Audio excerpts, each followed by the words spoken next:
welcome to episode 3 of the Nintendo Nook podcast. A little late this week. We're recording June 22nd, 2024. That is a Saturday at just about 4 o'clock Eastern Time. Of course, with all the gaming news that's happened since the last podcast, most notably the Nintendo Direct and the downfall of some leakers, we do have a lot to talk about this week. So, as always, I'm Lauren, and with me is my co-host, Planet Mars, as we have established in our lore now at this point. I am just Mars. Yes. This is what I get for being an Aries or something. I don't know. Yes, you are an Aries. Aries and Mars are the same thing in Roman and Greek mythology. The same guy, and Mars. So, yeah, I am literally the planet Mars by proxy. Yep. That's what we're going with. All right, yeah. So, where do we start? Because it's been a fun week, hasn't it? So much going on. We'll see how long it takes to talk about the Nintendo stuff and see if we get the Summer Games Fest and Xbox this time or next time. I promise we'll get to it eventually. Let's start with the Hex of Zippo, as I've dubbed it, of what's going on with Twitter leakers. So, if you're somehow not aware, aka you logged off any time in like the past week, God bless you. The joke is that we're all terminally online and we're never going to touch grass or meet anyone. We'll all die alone. So, pretty much, two pretty notorious leakers have entirely self-imploded for two different reasons in about the last week. The first one, and the one that's blown up more, I think, because of just how ridiculous it was about a Sega/Atlas leaker named Midori on Twitter, who was a quote-unquote Japanese woman who was quote-unquote leaking stuff about quote-unquote video games. It turns out, as it came out, this person is actually another user on the internet known as Mystic Distance, a 24-year-old white guy named Ryan from like Ohio or wherever the fuck, who is most infamous for making very bold claims about Japanese-only Atlas news that he quote-unquote translated. And by that, I mean he didn't actually translate it. He ran through Google Translate and made very bold, overreaching assumptions that turned out to be wrong, such as Persona 5R, before it got fully announced, being the exclusive Persona 5 version for Nintendo Switch, which it was not. It was definitely not. Even though it's now on Switch, it was definitely not exclusive, and it didn't come there till 3 years after. So that was the first one, which, let's just put it out first here. Faking being a Japanese woman by using bad English to make fake video games leak is the funniest shit I've ever seen. Like, the most Reddit bullshit I have ever heard of in the internet. It's terrible. Like, holy shit, racism. Throw that out immediately. That's some racist shit. Just, Yeah. whoa. It's pretty bad. The whole thing was like I was literally like I came into that whole situation a little bit late, and so I was like, I have no idea what's going on. I posted about this on Twitter too. I was a little sad. I thought it was cool to have another woman in the leaking space. Obviously, Emily Rogers was in the scene for a little while, but we haven't really had, I don't think, like an outwardly female leaker in quite some time. So I was a little sad. I was like, oh, that was kind of cool. I mean, I feel it should have been a red flag because no woman would willingly put themselves through dealing with the Persona fandom. Like, I feel that should have just been a massive red flag to begin with. And very sorry, Persona fans. I like your games, but God, some of you need to go outside. Like, Jesus Christ, touch grass, go within 5 feet of a woman, get your restraining order from the local school lifted. Who knows? One of those. They would go great for you. Yeah, so that one was pretty big because A, it was fucking funny, and two, because it was started a bit of a meltdown in the leaking scene, which we'll get to the second part of. I just also want to point out that after all this Mystic Distance person received credible allegations of domestic abuse, so he seems like a lovely chap. That's bad. Yeah, and this guy somehow got a platform by faking a persona that he literally wasn't. And I also want to just point out, because I was talking to another friend about this, his profile photo on Twitter was Katone from Persona 3, the female protagonist who's only in the PSP version. Quote me if I'm wrong. Don't correct me if I'm wrong on that. I don't want to hear it. Which is really funny because that character was made specifically to allow people to live out the fantasy of being a teenage schoolgirl. In other words, It was a metatextually perfect use of her as a profile icon, and I find that hilarious because it was probably done entirely unintentionally. I just think that's perfect. You could not write that better if you tried. Like, that just sounds fake. It's so good. Just utter mess of a situation, and I'm shocked that this took like 9 months to come out or something, right? Mhm. It's so ironic because we had brought up something that Midori had said, like, pretty close to the beginning of our last episode, and obviously, like, the same day we uploaded, it just all imploded. Yeah, like we uploaded it, and like 2 hours later, everything went to shit. So Yeah. amend them. They were not correct, by the way. They were not correct on what we were talking about. I think. I couldn't remember if we were talking about something else or if it was the, Dragon Quest now 1, 2, and 3, which we'll get to in a little bit.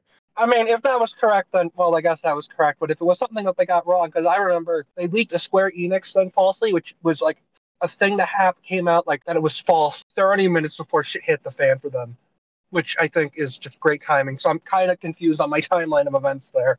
It was a very speedy, like 3 hour meltdown there. It was crazy. If anything, I expected them like just keep up the act and act like, oh, this is bullshit. No, they just came out and admitted everything like immediately too. So that just made it all worse. Well, worse in terms of keeping up with. It's good that they were at least honest and continue faking it because they totally could have done that. And some people would have still defended them. And because you know how people on the internet are, the moment there's a woman, simps, as we like to call them. Uh, I was gonna say even a day or 2 later, they were still trying to be like, "If I had been true to my identity, would people still be mad?" And I was like, "Dude, like, you're still trying to make this work?" like I don't know, buddy. I don't think like that excuse is gonna fly because you were not true about that. Like I think that was like the entire problem is Mhm. that you were a famous piece of shit from the past, and you still continue to be that, and just hid behind an identity and one that was filled with racist stereotypes. Like, that seems quite bad. The absolutely insane part is even after it came out that they were not actually a Japanese woman, they still proceeded to use broken English. Like, what is wrong with you? They were so in character that they couldn't break it, and I think that's comedy gold. It's like when like a mind gets way into the act and can't actually escape it; they just stuck in the act. It's so bad.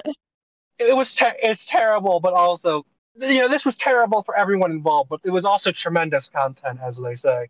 And the next one, which is a bit of a bigger one, which has happened in the last, well, I think it's actually ongoing as we speak. So mind the time this was uploaded.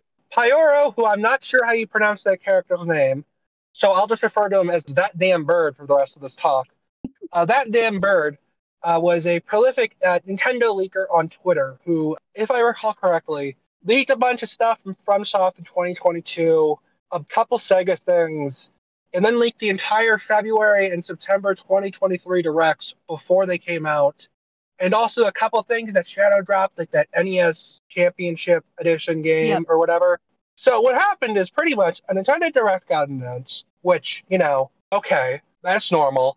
Normally, what this person does, or did, I guess, because they seem pretty done at this point, is they would get their information from wherever and then post it before the direct via like weird cryptic emojis, which, first of all, don't do that. That's so fucking annoying. Just tell us what you know. Like, please. If you're going to leak, don't give us this whole game or whatever. Just, you're so annoying. You're not quirky. You're not funny. Just say what you want to say. Come on. And as it turns out, they were very quiet before the direct. I think they retweeted like the Darkest Dungeon 2 thing, the Ace Attorney investigation thing, which were both leaked by other sources, and were also on their source, which we'll get to in like 5 seconds.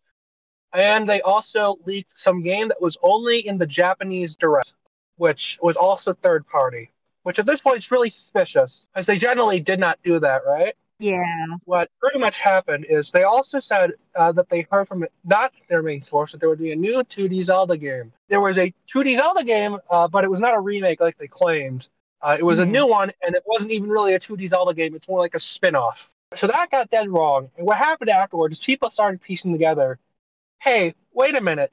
Most of these major first party announcements, Nintendo didn't put onto their eShop or website to go up right after the direct. They waited like a day after to put them up. So people started theorizing that this damn bird or whoever their source is must have access to the back end of the Nintendo eShop or the website, and like 2 to 3 days before the direct, they will see the stuff getting uploaded and then start leaking it because they see like the store pages early and whatnot. So that was the theory. Then, fucking somehow, in an act of utter stupidity, Jason Schreier DM'd the Bird asking point blankly, "Hey man, I'm writing a piece about internet leakers. What's your source?" And the Bird, in all of his absolute genius, did not say to put it off the record. No, no, no. He immediately told him his source and did not like say this is off the record beforehand or this is in confidence or whatever.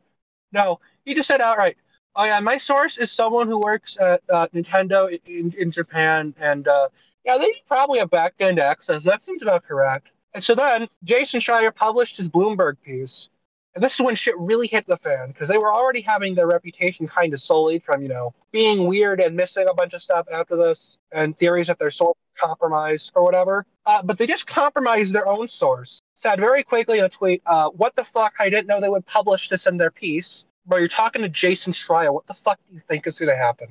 Do you know who he is? Like, this is the guy who's famous for not shutting the hell up and putting everyone's dirty laundry out on the internet. So what followed is a lot of memes. My favorite is an info panel thing that's like, up next, Pyoro's live execution by Mr. Kimishima. Who's like, and it's just like an image of him holding a gun at Pyoro, which is the funniest thing I've ever seen. He then pretty much nuked his account because he just exposed his source, and I'm pretty sure there cannot be that many employees at Nintendo in Japan that have access to the eShop backend and know English well enough to communicate with someone overseas. And two, on top of that, that person, if they're found, will probably snitch them out because, well, they literally just snitched them out. And clearly, Nintendo changed the whole thing because they figured out what they were doing, like the whole back end thing. Mm-hmm. So now he's pretty much just deleted his entire presence off the internet and run for the hills. And I have to say, this happening less than a week after the whole Midori being a fraud thing is insane. Like, I thought it would just be, oh, well, he's kind of washed. He doesn't have, his source got slightly compromised and he doesn't have the same level of information. No, no, not that. No, no, he decides to go and immediately accidentally or intentionally or whatever blow his entire thing up and possibly compromise him and his source, which is just fucking wild. That's the wild part to me is like it already seems like Nintendo was on to him. Like it seemed like they knew kind of what he was doing because obviously they changed their tactic, for uploading the backend eShop stuff, and now there, Mhm. weren't as many leaks. Um, and the fact that in Last I response checked, he nothing in the direct leak, nothing first party in the direct leak beforehand, not a single thing, other than like one person who said something on family boards about a Mario and Luigi in a 2D Zelda game and the word brothership, which is like, okay, that seems like a one off. That was just a complete rando. I Yeah. don't really read much into that. It's not like they had like a record or whatever. I mean, keep an eye on them, but I doubt they're like going to be a prophet. Or else they'll probably be a prophet, do this for 9 months, and then end up in this situation. That Yeah. seems to be how it goes for all these faceless leakers. Yeah, I know Papa Gino. I don't know if you know who he is. I know he was I am aware. pretty Yeah, he was pretty intently convinced that a playable Zelda game would happen, and that did happen, but he never really framed it as like a leak. He kind of was just like, I'm speculating based on information I have, and it was always like, okay. I This is honestly kind of my theory. This is kind of my hmm, theory at this point after this. We kind of need to stop listening or giving attention to these weird faceless leakers because they either A, implode on themselves or are absolute freaks. Like, yeah, like Jeff Grubb, Papagenos, or whatever, they have like a face. We know who they are, and we know they're not like saying, I have this 100%. It's just like, I've heard from mhm, XYZ that this may or may not happen. Speculate at will, I'm not confirming or whatever. Like that's yeah. at least fun. That's like fun discourse on Twitter that gets very heated and annoying. It's actually not that fun. But, they're at least like faced. They can like have accountability, and they're clearly not secret unknown people who are just running a Twitter account or whatever, right? Mhm. Remember like a bunch of like I can name like 20 other people who are like faceless internet leakers or whatever, right? Who just Samus Hunter. they were actually right about something this one. So like Lamau. Uh, yeah, like they're all either frauds, wrong all the time, and act like they aren't, or these weird, cryptic, annoying people who are too careful to actually be sure, oh, if they actually got this right, or if they were just kind of vague guessing. Or the people like Right. Waddle Dee Knows, or if there are people like Waddle Dee Knows, which was literally a social experiment to see how many people would fall for a fake person doing this using a locked Twitter account and unlocking it afterwards, which Video Game Chronicle sure did, and like a bunch of people, which is just hilarious. I was gonna say, turns out a lot, a lot of people will fall for that. Like I just feel like that was a great. God bless John Cartwright for doing them because that was like a great example of how easy it is to be a faceless leaker, and at the same time, no one has any idea who you are. You can entirely fake it, or you can, and then just like start saying some real bullshit, or you can be legit and still be a fucking freak, or just, as it Mhm. turns out, really stupid and talk to journalists and tell them your source. I feel like we gotta stop paying these people attention. Is it really worth our time? Is it really worth our attention? I know we're all like desperate for news, but I think we need to learn some self-goddamn restraint because this is getting bloody ridiculous. And I can already wait till like next year when we have the same thing happen at the Switch 2 presentation or whatever the hell. And then we have like 20 more people who correctly guessed it pop up, and yay. It feels like an endless cycle we're in, and it feels like we're not going to learn anything despite this happening immediately after, right back to back with two different big faces of it. Yeah, I mean, inevitably, like, leaks are still probably going to happen, and I imagine that there is going to eventually be another person that crops up that does have actual information. It isn't just like, a person like Papagino or Jeff Grubb or Nate the Hate. And One faceless internet person that we don't know of other than their like one account on whatever yeah. website. It's gonna be interesting when it does though, because it'll be interesting to see if people learn because both of these happen so close together, like you would think, right? I feel like that has to be like a sign, right? Someone has to have an idea of something odd going on here. Like I feel like eventually people will learn that if you hit them over the head back to back. But will this be enough, or are we gonna need like I don't know someone else to fucking explode? Which even then, these are like the main two leakers who are like of the faceless leaker end of things that people listen to, and they're both just gone now. Just boom, bye bye. It's so crazy. It's genuinely so insane how this all happened within the span of like not even a week. It was more like 5 days even. So my question is just like, what happens next? Or are we going to return to the good old days of people saying what they've said and actually being, people, and also return to the days of the most leaks we get is people accidentally updating their websites early. Because I remember in like 2021, yeah, it was like September 2021, Nintendo's Direct. Their big announcements were Kirby and the Forgotten Land and Bayonetta 2. And the Japanese Nintendo website accidentally uploaded with those like 12 hours before the show started, I which remember is just that. fantastic. And that was like an actual leak. That's like the funny leak because, oh, well, they did that. Good job, you idiots. Like, I feel like that should be like the only kind of quote unquote leak that we should actually get. So these weird cryptic emote posting no names and to be a WarioWare character. It's so finicky. It's so fake. It's annoying. It's always bothered me. I'm so glad to see both of these are just kind of gone because I've always had like this unspoken hate of like both of them. Both of them did not come off right. I showed you evidence privately that like, oh, 2 weeks Mhm. before the Midori thing, I was kind of onto them being like multiple people and not who they say they are. Yep. Yeah, No, you did. and yet you can't say that until this happens, or else their loyal followers will immediately destroy you, even if you are correct, as it turns out. And I just think that's so insane, so crazy. And now here we are, and the cycle will just continue next show or whatever. Maybe it won't. Maybe we'll actually. Maybe people on the internet will finally learn a lesson. Who am I kidding? That'll never happen. I mean, at least, with both the, leakers finally kind of almost getting ran off the internet, so to speak, at this point, we didn't really see too much of the direct leaked, which was kinda nice. I also want to know, assuming Kyle was being accurate, which I assume he was not lying to Jason Schreier, considering his reaction, why would someone working at Nintendo in Japan, one of the best companies over there by like almost every metric, and rated like the best company for workers year after year, is at a high profile position that they have the eShop backend? Mm, Why would they throw that all away, tell some American guy, well, I'm assuming American guy, and have him posted on Twitter under an anonymous account? Why would you do that? What do you have to gain? What are you okay? Are you crazy? Like I would never do that personally. If I got a job as like the IT guy at Nintendo or whatever who ran the eShop backend and stuff, I would not tell a goddamn soul. I wouldn't even tell my best friend who I know would tell absolutely nobody. Not a person. And yet you give it to this guy who goes and leaks it all over the internet and lets everyone know. And then when he slips up once, you're fucked. You are gone. And you're getting blacklisted from the industry. Your career is fucked. You just threw away this great job you had. And I would understand more if it was like a bad place to work or there was like some bad conditions or like they had a petty thing and you just leak everything they had at once in like all the company's dirt or whatever, right? I understand that more, but why do you do this? Let alone like less than 2 days worth of time before they're actually announced. What do you have to gain? Are you just like a masochist and enjoy burning yourself or getting close to it? I don't understand. I don't know why someone would do that, especially, like, as someone who's working someplace that is a lot better than the place that I used to work at, like, leagues better, I'm loving it. I would not throw it away for something so small. It's not like you're getting any credit for it either, you know? Yeah, like you're not going to become like a famous name and like, get like a book deal or whatever. No, you just get fired. You just get fucked. Yeah. It's just so insane.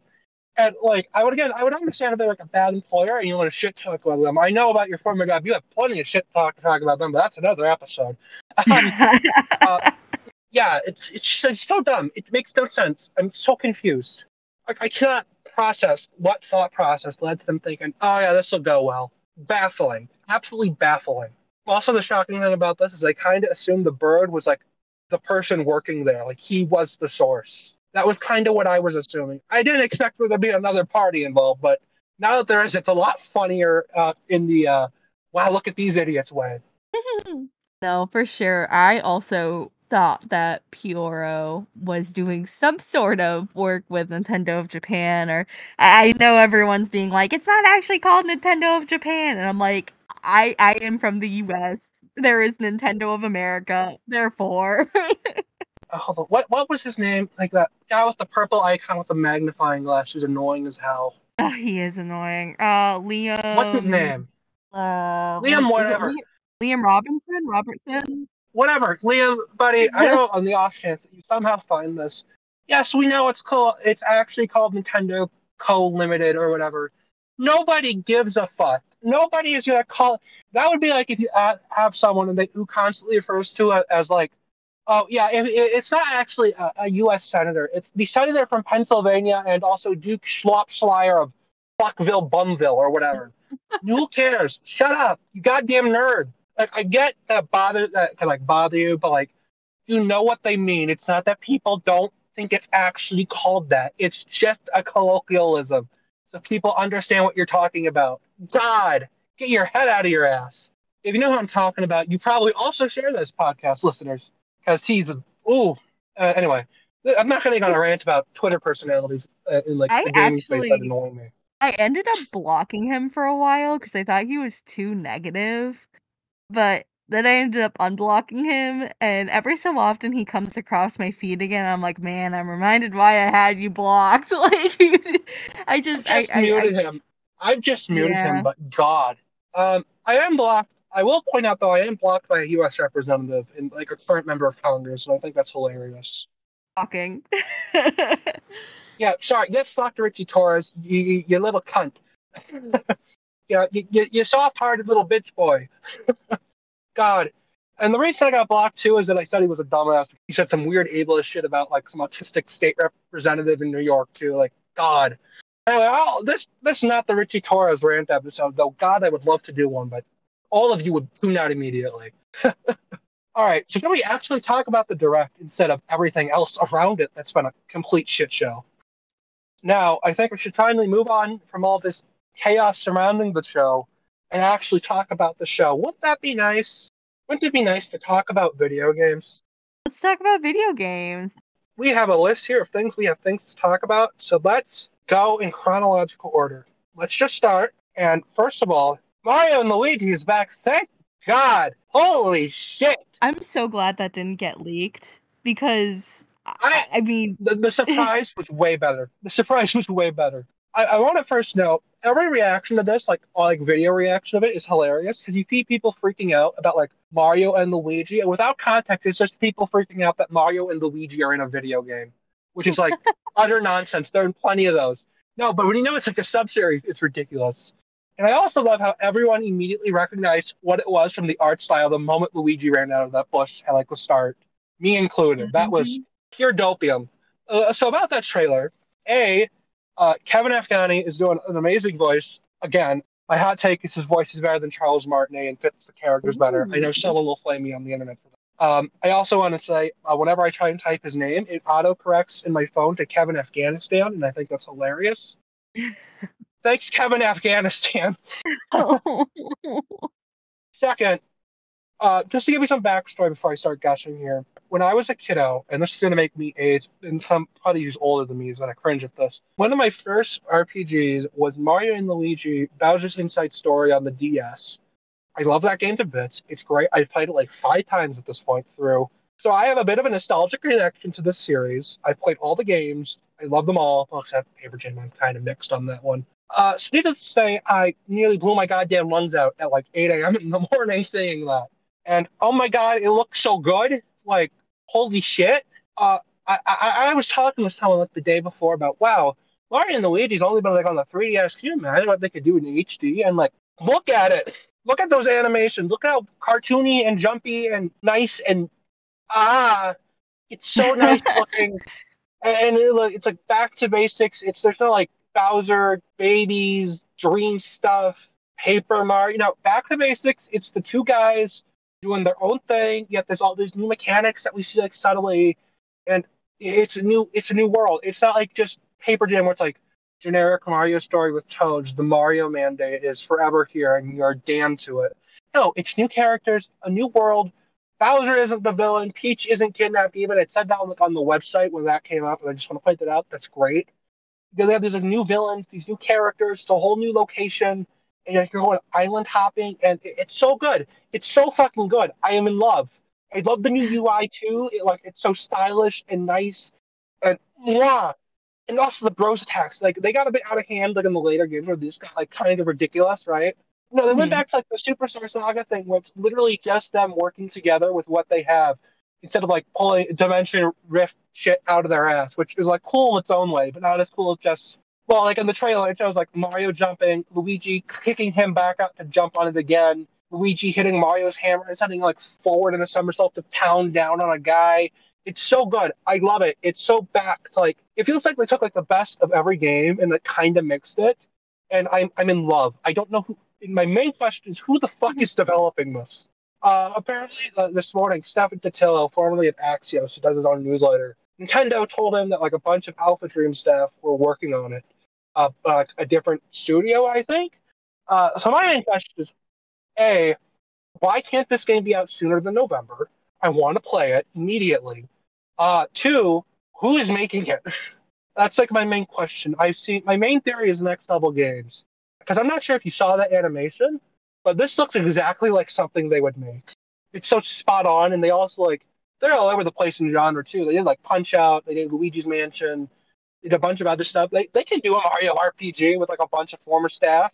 They're also like in house too. It seems like a perfect fit to me.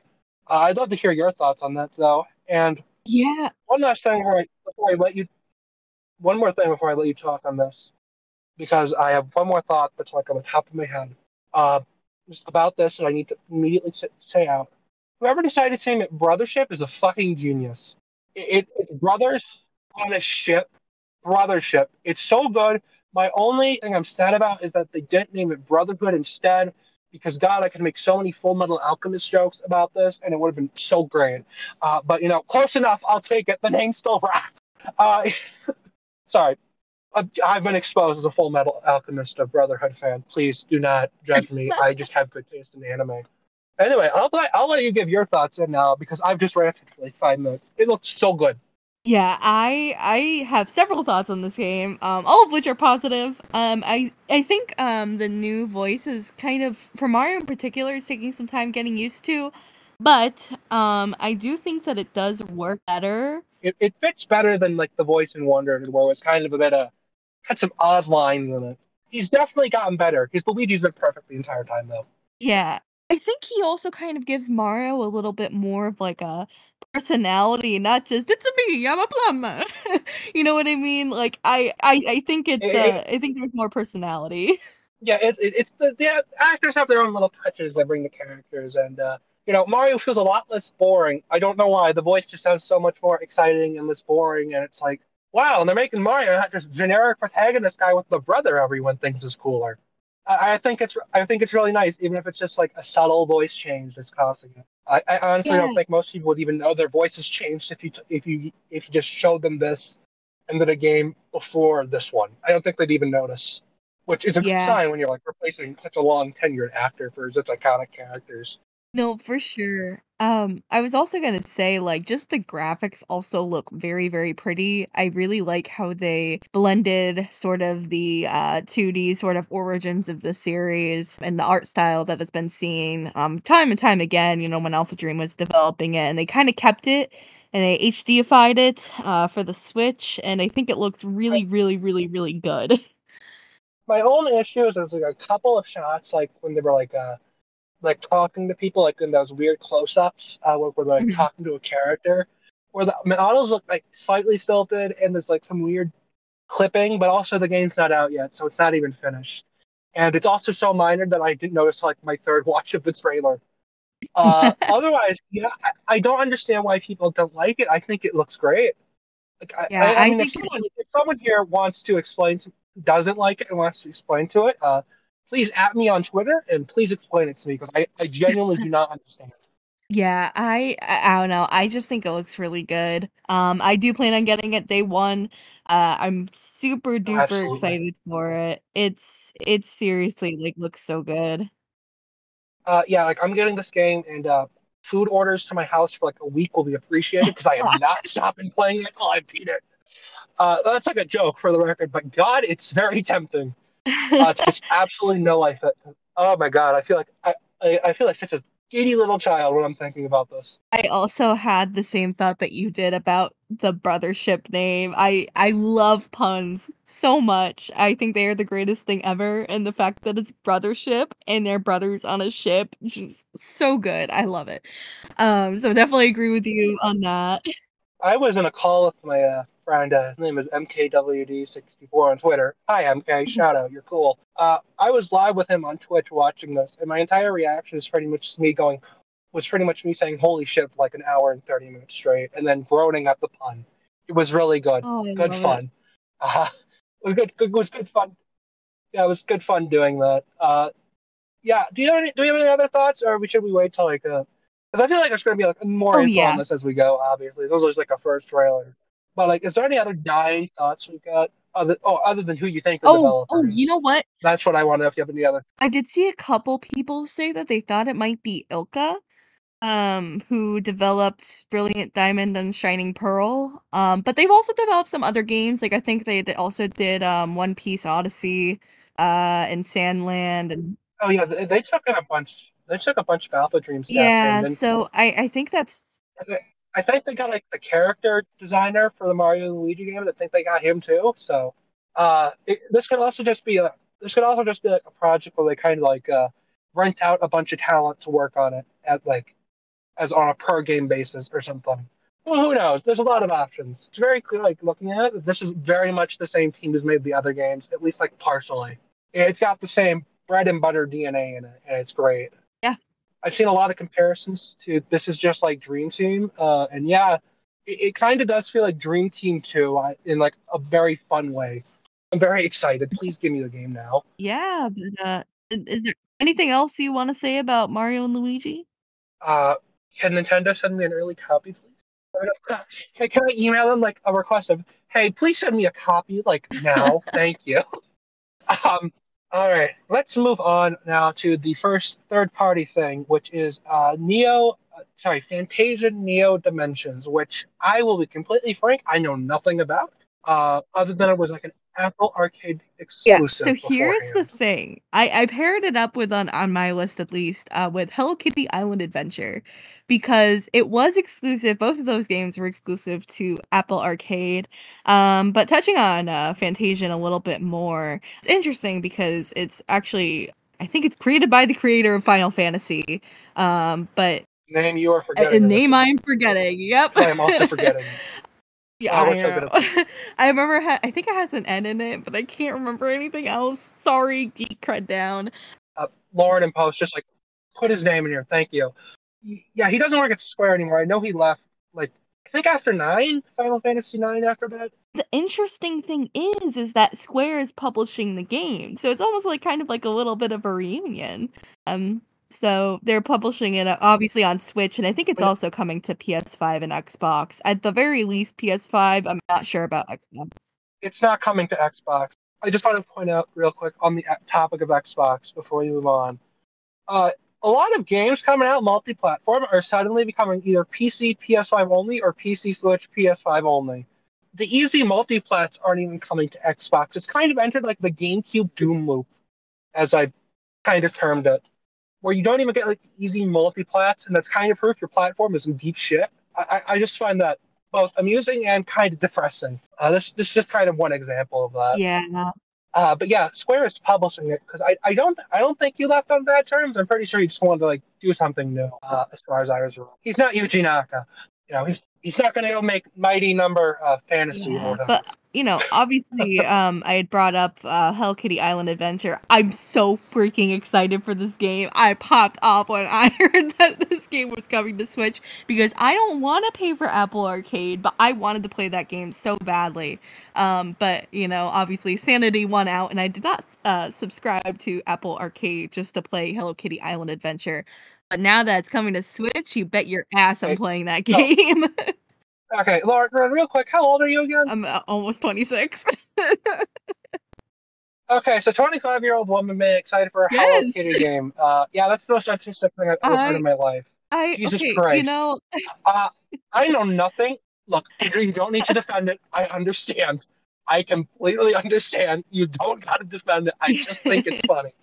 Yeah, no, I am definitely excited. I'm mainly just because I think it's cool that you can like make your own Sanrio character, which is kind of cool. I've always been big into like, the life sim stuff, even just the Sims in general, so like Animal Crossing, The Sims, My Sims when that was a thing, I was even into that, which that will Oh be for another God, episode. We'll get into that. my But Sims. Stardew Whew. Valley, like I just love games like that. So definitely up my alley, and I definitely can't wait to play. Um, on Hello Kitty, I want to mention I know nothing about the series, but apparently in like 2006 there was a South Park bit about a fake game called Hello Kitty Island Adventure, and I cannot believe they actually named the game that, knowing that. I think that's comedy gold. I want to know if it was because of that or if it was just like a coincidence. Because if it was a coincidence, that's funny. If it was intentional, that's I think also either funny. way, it's very funny. Yeah, it does look Yeah. okay though.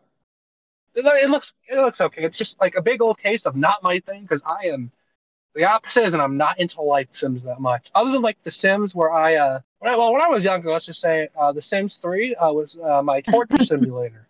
I did a lot of unholy things that if ever come out, I'm getting canceled immediately. Like I burnt people alive in that game for shits and giggles. I was a fuck. I don't know how my parents didn't take me to the mental hospital after that one. A 6-year-old me was going through it. It Sims is kind of that game where you're like, as like a kid, you can do Hmm. anything without like real world consequences. So you're like, yeah, let's murder some people. I ended up asking for Christmas one year. I think it was Christmas for The Sims 3 on Nintendo Wii, and obviously that was kind of an ill-fated port. But I actually loved it. I really loved that game, even on the Wii. So yeah, but definitely, those types of games are really fun. I have one question before we move on. What do you mean there was Sims 3 on the Wii? There was Sims 3 on the Wii. I never knew that existed. It wasn't a very good port. I thought My Sims existed because they couldn't get the actual Sims games on the Wii. I didn't even know they tried. Oh no, That's so weird. they did it. It wasn't a great port, but they did do it. It basically like you took direct control of your sim with like the Wiimote and nunchuck and everything, and it was very interesting. Oh my I god. I really loved that game. But yeah, they did have that on the Wii. Obviously, like My Sims Kingdom, and the spy game and the racing game until they eventually dropped it after like 3 years. That was all on Wii too. Yeah, my favorite like genre of like game ports is like where they put it on like hardware that it can absolutely not handle the original, so they have to make these weird downgraded versions. I think those are so neat. The Wii had a lot of them, Yep. like a metric ton of them. Think that, like nowadays they get just like take Doom and like optimize the shit out of it for like a 7-year-old tablet. But back then, no, they just like made a whole ass new game. Like I know for Sonic Unleashed, the game on PS3 and Xbox 360, which is like the main version that they reference all the time. Yeah, on the Wii, it's not that game at all. It's a completely different game. Like Mhm. same areas with completely different level design, different gameplay mechanics, different plot elements, even in some parts. It's so weird. I get why they did it. It's so weird that that's a thing that exists. Yeah. And there's so many cases of that on the Wii. It's honestly fascinating. Yeah, but moving on. What is next on our list? The next on our list is Oh, the Switch. Switch Sports Basketball, which is long overdue. LeBron James can finally be real. Okay, look, I'm from Western Massachusetts and very much a Western Mass mention, but basketball was actually invented in Springfield, Massachusetts. So, Basketball Hall of Fame is out there. So, I'm always looking for the Western Mass connection and things. So this was kind of exciting. Clarification: Yes. Springfield, Massachusetts, not to be confused with the one where Lincoln is from or the one from The Simpsons. Yeah. Many Those are Springfields, very different Springfields. many different Springfields. I think there's like over 60 in the U.S. alone or something. It's ridiculous. So many Springfields. There's Springfields everywhere, though. I think it's the most common city name in the U.S. Correct me if I'm wrong on that, though. I'm not sure. That's definitely good It's like trivia, top though. five at least. Yeah, definitely top 5. Yeah, there's a lot of Springfield. Yeah. But yeah, it was indeed invented up there back in like the 1910s, or was that earlier? I think it was around the 1910s. I Well, know it was before World War One. I just don't know the exacts. when basketball was invented, Yeah, like I know it was before World War One. I just don't remember the exacts. 1891. Okay, I was only 20 years old. I was gonna Yeah, guess like 1911. No, okay, that's yeah, close. but I feel like this update is a little bit too late. It seems like they were gonna make an update for Switch Sports. They probably should have done it like in conjunction with the golf update that hit, I think like last year. I feel like one update a year for a game that sold as well as Switch Sports is kind of actually really bad. And obviously they I had thought the game was dead. me too. I I thought thought they it were was dead. done. I thought they were done supporting it. And And obviously like, they've done sort of these long awaited updates to games like Animal Crossing New Leaf on the 3DS got an update like 4 or 5 years after the game came out. I feel that's different because that was like before the modern era of like pathways where they like say, hey, they don't just like do an update because they feel like it's like, hey, we're gonna release this game and we have planned updates afterwards, which I think is a terrible idea, like in general, Oh, I especially for agree. Mario Sport. Yep. But I'm not complaining about that right now. That's a whole other. That'd take like 30 minutes off my time. I just think it's so weird here because like they didn't have a pathway. They literally just said, "Hey, we're having golf come out after launch. Enjoy golf." And then it came out, and they said nothing about anything more coming until just out of nowhere. They're like, "Oh yeah, we've been working on basketball the whole time. Of all the sports you definitely wanted back." Crazy. Um, like I mean, I feel like if after this on we'd have to come back with like a fan favorite like baseball or like not fencing. They already have that, or like the airplane thing from Wii Sports Resort or something like. I feel like you have to come back with like a real banger there after like a whole year with like basketball. I don't know anyone whose favorite sport in Wii Sport Resort was basketball. Not a single person. I don't even know if people like that one. I always liked baseball and bowling. Those were the 2 that I really liked in Wii Sports. I don't know. It seems so interesting. Wii Sports Resort not bringing back baseball, I think, is forever the biggest crime ever committed. Yeah. Because if that game had baseball, it'd be perfect. It's so close to perfection. It just needed baseball. It was right there. Honestly, though, by the way, I'm not sure if you've like checked recently, but like to get a copy of Wii Sports Resort these days, it's going for like 80 or $90 for a used copy. It's nuts. Is it seriously? Yeah, we're in like the Wii nostalgia boom now. Move out of the way, GameCube. Here comes the Wii. Like I've looked up prices for other games too. Like a Mhm. copy of Mario Galaxy One, $60. So nuts. I'm so glad I still have my Wii games in good condition. Because Jesus. I'm not surprised that, that's happening because like I grew up with the Wii. Now I'm turning 26 in like 2 weeks. Like I'm an adult now. I can spend money on things like Pokemon cards and Wii games. I was like the last possible year you could be born and really have like the Wii as a major part of your childhood, which I did. I played the shit out of that and like also Mhm. GameCube games on it because my parents were cool and also knew that that was like on there, so they got me a bunch of those too. So I'm like a weird mix of like a GameCube and Wii kid and a DS kid in the way, and like a Wii U slightly 3DS and Wii U, but that was like late childhood. Mhm. Yeah, I know I had a Wii U as a kid. I'm embarrassed by this fact too. Did you ever get a Wii U? You got? I Yes. don't know if you did. Yes, I did have a Okay, Wii cool. U. We're one of the 13.7 million. What behind like the worst piece of tech to ever come out? Yeah. Oh, I mean that's an exaggeration. But obviously the tech wasn't there, and yeah. Yeah. So just a real quick aside, because I know my dad listens to the podcast. Hi, Dad. Hi, Dad. he was the one that got me and my sister the Wii U when it well, not necessarily at launch, but like for Christmas. And it was the year after we had gone to Disney World, and I loved Epcot, and specifically I loved Norway.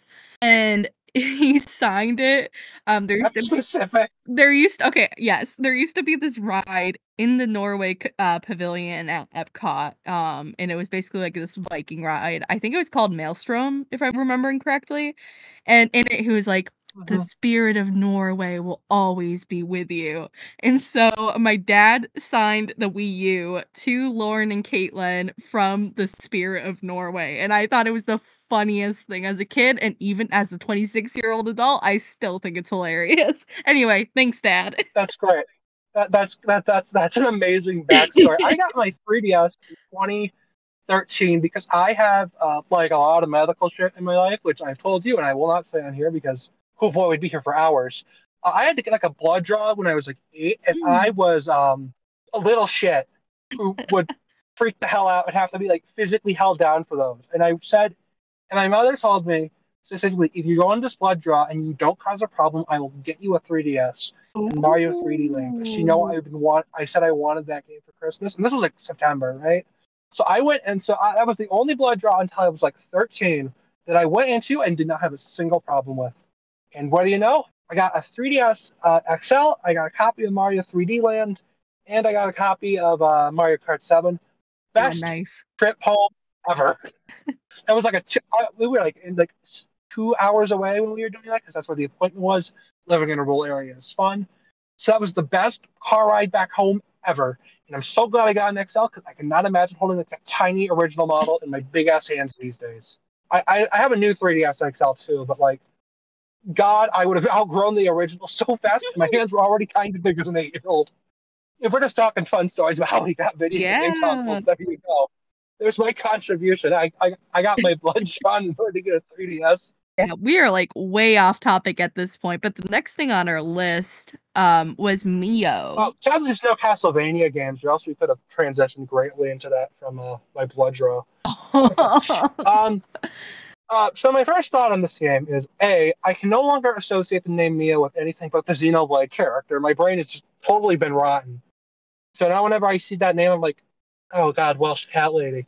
No, it's not that. It's unrelated, but the name has been kind of polluted for me already as that severe RPG brain rot. My second thing is it kind of reminds me of like Hollow Knight with like a different art style and like its own thing. And so like my first thought when I saw it was like, wow, they really said they're not going to make Silk Song. We'll make Silk Song ourselves. And I thought that was like a fun thought. It looks really nice though. I want to play it really badly. I'm always up to like new little IPs from like I don't know if it's an indie studio, but it sure looked like it was from an indie studio, just off like the vibes of it. So I'm really excited for it, even if it comes out next year. Look like fun. A lot of people have been saying that it gives them kind of, Ori and the Will o' the Wisp vibes, and I definitely agree with that. It looks really pretty, though. I'm not sure if it'll be completely up my alley yet, but They're kind of wearing the inspiration on this sleeves, which I think is admirable. yeah. It's a Metroidvania. You can definitely tell what kind of games are like. Oh, we should do our own thing like this. And honestly, I'm always happy for that. It's not like a rip off or whatever. I always think it's like a fun cycle. You play a thing, you get inspired, you make your own thing. I'm so glad that's like a thing that indie games are doing still, and nobody has like a major issue with it. Yeah, It's for really sure. fun and always builds on ideas. And sometimes you get a hit game out of it. And even if it's like a game you don't like, The industry is hard these days. So even if your game is something you don't personally like, if it blows up, I'm happy for you. You probably deserve it. Game development is hard. But yeah, it looks pretty neat. I'm a big fan. I will definitely be keeping an eye out. Yeah, for sure. What's next? Oh, yeah. Next is get out of my head. Get out of my Among Us. Among Us. Yeah, they did a update, and this is what leaked the direct. And we Yep. talked about this last time, and well, what do you know? It turned out to be right. Yep. Shocker. Thanks, GameSpot. Oh, I have no comment on the actual stuff itself. I've not played Among Us since like 2020. oh yeah, I haven't played either. I just thought it was funny that actually legitimately was what leaked the direct. Like there's no question now that really was pointing towards the Good direct. job, GameSpot. A plus. Good Good job, job. GameSpot. GameSpot of all people and Among Us of all games. Moving on because I have nothing. I have Yep. nothing else to add other than sussy Among Us baka ulu. Anyway, actually, before we move on here, because you didn't write this down on the list, but I want to talk about it, and this was next to the direct. Hmm. That Funko game looks so bad. Oh my god. That's the whole reason I didn't put it on the list because I thought it was too bad to talk about. Like the frame rate looks so rough. The frame rate is rough. The graphics look like a PS3 game, and like it's so uninspired. It looks like a shitty Lego game with like Funko Pop. It feels like the walking idea of corporate IP. That is a corporate IP of the video game, and I mean that in the most negative way possible. Why does this exist? Who the fuck wanted this? Why did you make this? What is wrong with you? I think that it's going to be the next Lego, and it's just straight up not going to be. It's just not. The difference is that the Lego video games are good and like fun and inspired and made by people who clearly have passion and aren't just making a soulless corporate product to make money. And it's like, oh, I could make this game look better using fucking Gmod assets too. Like, come on, Mhm. man. And the worst part is fucking Funko Pops, also known as the thing that have taken over GameStop the last like decade as they slowly spiral into bankruptcy and irrelevance. Womp womp. So irritating. I hate it. And I'm sorry to piss on GameSpot Josh Graves, but it kind of deserves it. Shitty company. I used to kind of like Funko Pops, but then it kind of feels like they just kind of got too big for their britches, and now it's just kind of annoying to even see them, especially in a Nintendo Direct. Mass produced product. Yeah. Mass produced product. We will print billions of these of the same characters, all with the same model with slightly different paint. I hope you like Freddy Fazbear the Funko Pop, baby. Yeah. Sorry, that's my tangent about that Funko game because it looks awful, and I think it's really funny that this exists, and I hate everything about it. And sadly, it has a bunch of like movies I really enjoy represented in it, and that means it's going to permanently tarnish my image of like Jaws or Jurassic Park by association. Anyway, on to an actual game that looks of quality. This is one I don't know how to pronounce the name of, and I also don't have really any thoughts on it, so I'll let you take it away. Yeah, I don't know how to pronounce it either. I'm gonna say Uh, Farmagia because like for Magia. magia. And it to me it looks like Pikmin crossed with Animal Crossing, but also in a fairy tale art style, which I mean fairy tale like the manga and anime series Fairy Tale. Seems to be by the same artist. Definitely a Fairy Tail really got its own game in this direct, by the way. We didn't yes. talk about it, but they got a game in here too. Yep. So good timing. Yeah, seriously. It looks interesting. I probably won't pick it up, but it looks interesting, and I imagine our favorite blue monster Arlo will probably be picking this up in some capacity. I will note though, I am amused, as always, that every direct has at least one farming sim. Mostly multiple. And this was after like this whole joke started after that one direct where it was like 20 fucking farming sims in one Yep, direct. cozy game But there's explosion. still farming sims in every single one. We're being goddamn haunted. Like at this point, you should just put it like as a free space on your direct bingo of farming game gets announced. Yeah. Everyone, like, please just play Stardew Valley. For the love of God, please stop making farming sims. I'm so tired. I mean, I get there's an appeal, like there's There has to be a market. That's why they make so many of them. But like, why? It's the Please. it's the cozy game explosion. That's what it is. It's like this cozy farming game explosion. And all of that to say that, I mean, Stardew Valley got a new update and it's out on PC, but it hasn't made it to consoles yet. So who knows? Maybe the September Direct will get farming game and the Stardew Valley update. Are we even getting a September Direct? I don't think we are, personally. I could see us not I getting personally one. don't think we are. I could see the Switch 2 announcement potentially kind of taking the place of that. My theory is we get nothing until like November. Then they announce it, and then like in February they have their big blowout event with like info about it, and then it comes out in April. That's my theory at the moment. But I have no evidence. I have no evidence other than pure vibes. That's fair. I feel like it has to be in October or before that they announce it, because I just feel like, I mean, that this is very much assuming that they stick with a March release date. If they push it to May, November is probably fine.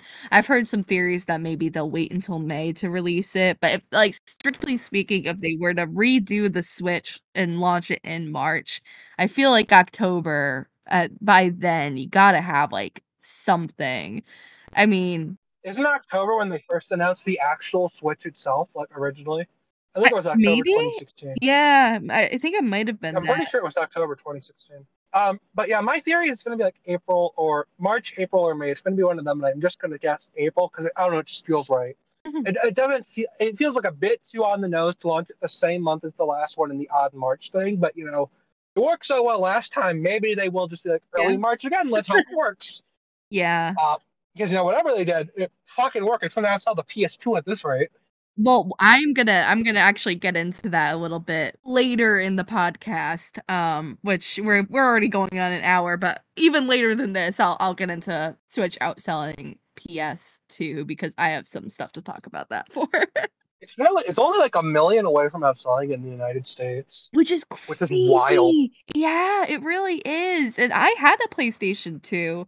That was actually what I had instead of the GameCube. I didn't get the GameCube until I was in college, because I wanted to play the games I, missed out on. And obviously by then it was already like the games were a little expensive, but I had Metroid Prime, Animal Crossing, and Melee. Oh, I played stuff on the Wii too, I guess. We had backwards functionality and If you want me to aid everyone here, the PS3 came out when I was like 1.5 years old, just for reference. So PS2 was way before my time. no. Yeah, November 2006 is when it came out, and I came out of the womb March 2005. So yeah, it was before my time. I Uh, I was 8 when it came out then, give or take. Well, 7 or 8, 7 or 8. Congrats on actually having consciousness. How was the recession? I'm kidding. I'm kidding. Oh, wow. I do sadly remember that. Oh, man. I remember that because I remember when I was young going home from daycare, whenever my dad picked me up, he would play NPR like on the radio, right? And during the recession, like in the initial months of it, they changed their little jingle that they use at like the top of the hour to like a more sad, somber one. And that's like my main memory of the recession itself. Oh, That was a weird time, especially as a 3-year old. It was such a weird thing because you were just wondering like, why is everything so sad suddenly? yeah. Where's all the fun? I had full consciousness, so I got to, see my parents and kind of Oh yeah, yeah. We had a wait, though. both my parents were dead because they didn't lose anything. It was just like that's just like my early semi-conscious 3-year-old memories. Yeah. So Yeah, my parents were fine. We actually bought a house back when it started to upswing again in like 2009 when the housing market was still kind of gotta get it low. while the market's crashed and it's cheap, baby. Yeah, and they lucked out because now that house is worth a lot of money. But yeah, moving on though. The next thing we have Yes, is we're talking about the housing market. Welcome to the Housing Market the Podcast. housing market. Here we're going to talk about how many kidneys you need to sell to buy a one-bathroom apartment in New York. Right. Anyway, in seriousness, the next one is Donkey Kong Country returns for Returns Nintendo again. Switch. Yeah. Seriously, it's like the third time it's come out. Like I think the name Returns is a bit overdone at this point. Please change the name. I I kid. I think. I mean, I initially was kind of underwhelmed here because I'm like, okay, why though? And then I kind of looked back at like the Wii version and then looked at this and I'm like, wow, this is actually so much better. Like, I'm not sure if did you play this on the Wii No, or I did you play it on the didn't. 3DS? I didn't play it on either, actually. Oh wow, Yeah. lame! You gotta fix this. It's a really good game. Tropical Freeze is better, but this is like really close. Yes, like on the Wii, like all the models look like kind of like plastic-y in a way, and it's like it's all kind of like dark and dim, like the lighting. It's kind of odd looking in retrospect, but it's way better graphical fidelity now. You know, Donkey Kong has fur, and he doesn't look like a goddamn Funko Pop stretched out. He looks like a monkey. The lighting is better. It's really nice, actually. It's not like a big upgrade, but it's very big to me anyway. Also, this means the game is finally playable because on the Wii, you had no option but to use waggle controls for things, right? Like to roll, you have to shake the Wii remote. As you can imagine, very annoying. But there was also a version on the 3DS which has button controls and new content and new levels and like an easier mode for newcomers, right? But it's also on the 3DS and looked kind of like shit. Yeah. But now we have a version that has all the new content on the 3DS, looks good, and has button and waggle controls. They finally made a good version of this game. It only took like 13 years. Jesus Christ Returns came out in 13 years ago.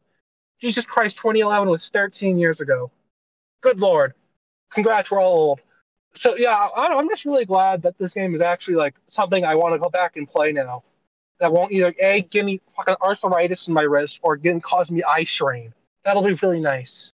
My main hope is that maybe now they will actually give us a new Donkey Kong platformer. Please, it's been 10 fucking years since Tropical Freeze. We're starving here.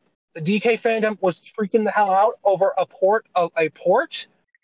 Just so you know how bad they're doing right now, they were freaking out over a port of a port. That they were really going through it. They were freaking out over a Wii port. It's that bad. Yeah. It's that bad. They are not eating well. I feel terrible because I am one of them, and thus everything is pain. Mhm. Any thoughts on this? Because you've not played the game, so I don't imagine you really have much. Yeah, not really. It looks interesting. Maybe I'll finally pick it up, or maybe I'll just see if Have you played Tropical Freeze? I also have not. I've only played the original. God, I hate you. I hate you so much. God, you're terrible. I've only played the original Donkey Kong Country, and I only played it because it went to NSO, and I thought I had to try it because You've not even played 2 and 3. What the fuck? Why am I friends with you? And the podcast show's over. We're going home. We're oh done. no! We're not until she plays the series. I'm so upset now. Okay, I thought you played them. God damn it. no, My day is ruined, and my disappointment is immeasurable. I am sorry to Anyway, disappoint. back into seriousness.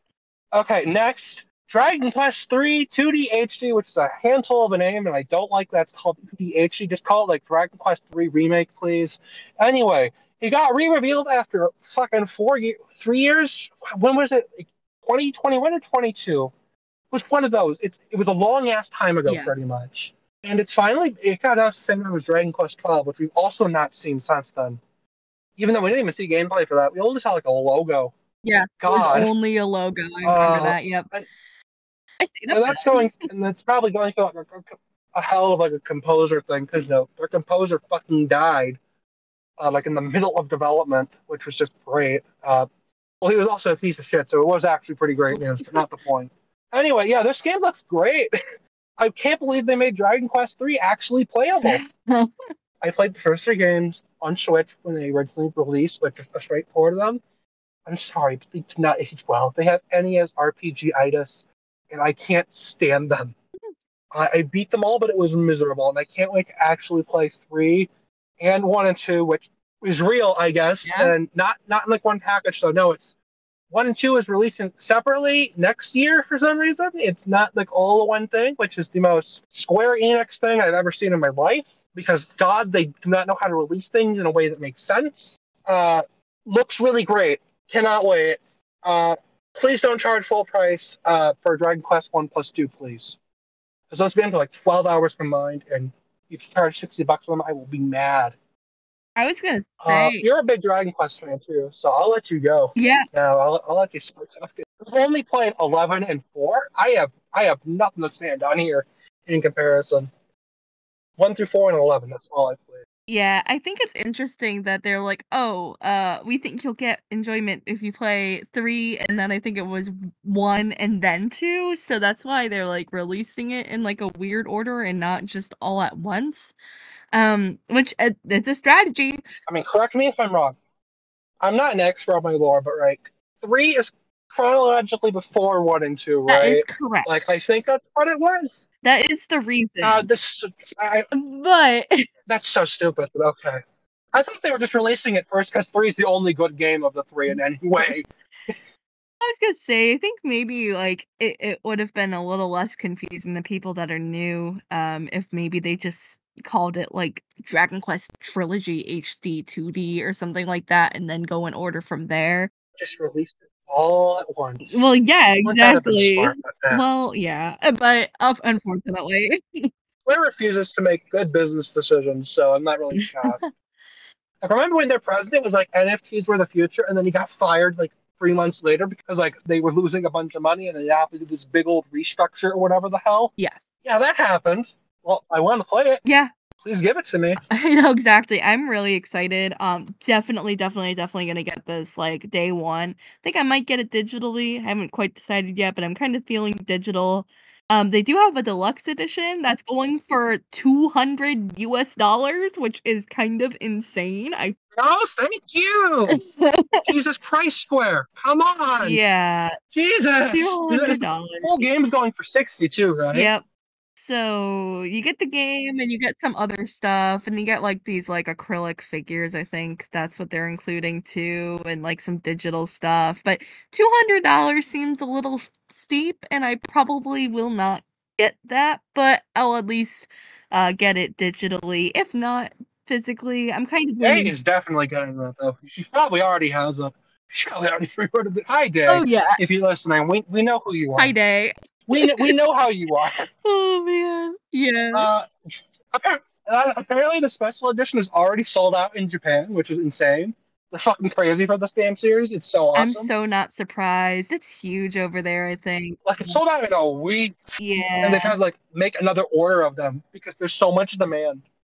Japan is wild. I am still waiting for them to someday, do a remake of Dragon Quest IX: Sentinels of the Starry Skies. I freaking love that game, and it was my first Dragon Quest, so I'm a little biased towards it, but I am begging and pleading. I want them to remake it so bad, and also bring 10 to the West, please and thank you. They won't do it, but I want them to.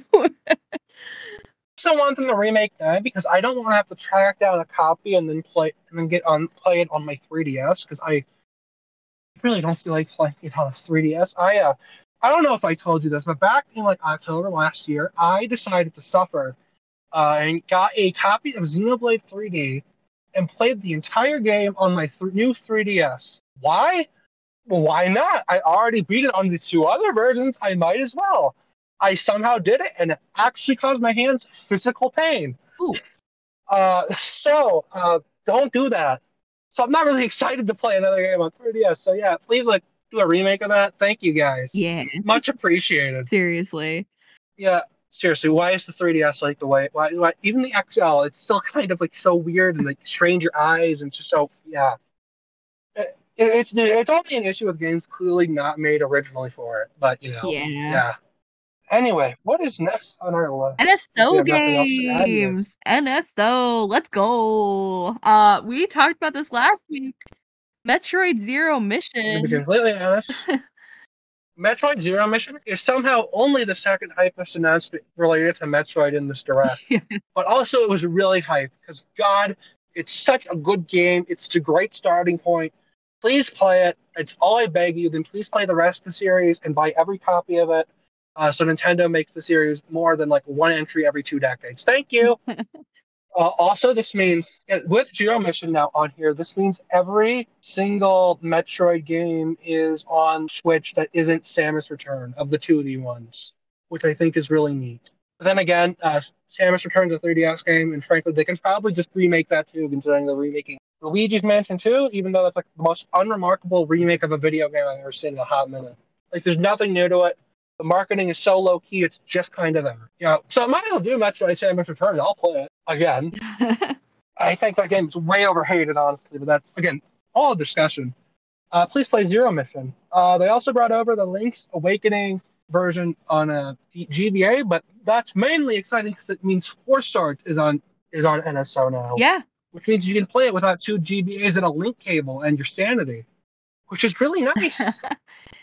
I was actually playing it with I actually played it with some pals the night it came out, and it was so fun. It was so fun and chaotic, and it ran really well. Like there was no even like when like the NSO bar was at like zero, it ran without any lag or input Oh, issues. nice. It was really fun.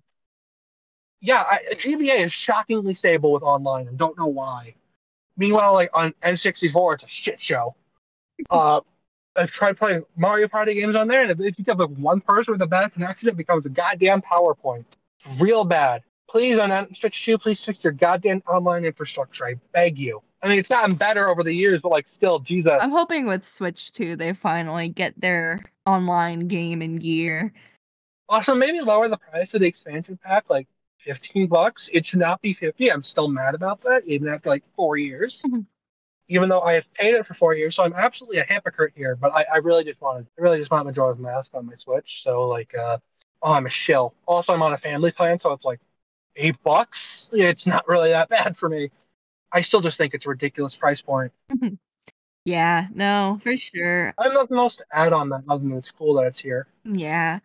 And then on the N64, they made a new quote unquote mature app, which is a weird way to frame it when I get why they're doing it, just so that it doesn't have to be like the whole app doesn't have to be rated M because of the ESRB or whatever, right? Yeah. I still just think it's weird that it's like a separate app and not that you can just download the mature and it has everything on it. No, the mature things are only on the mature things and nothing else. Everything else is just on the regular app. So you have to have two on the home screen, and it looks kind of weird.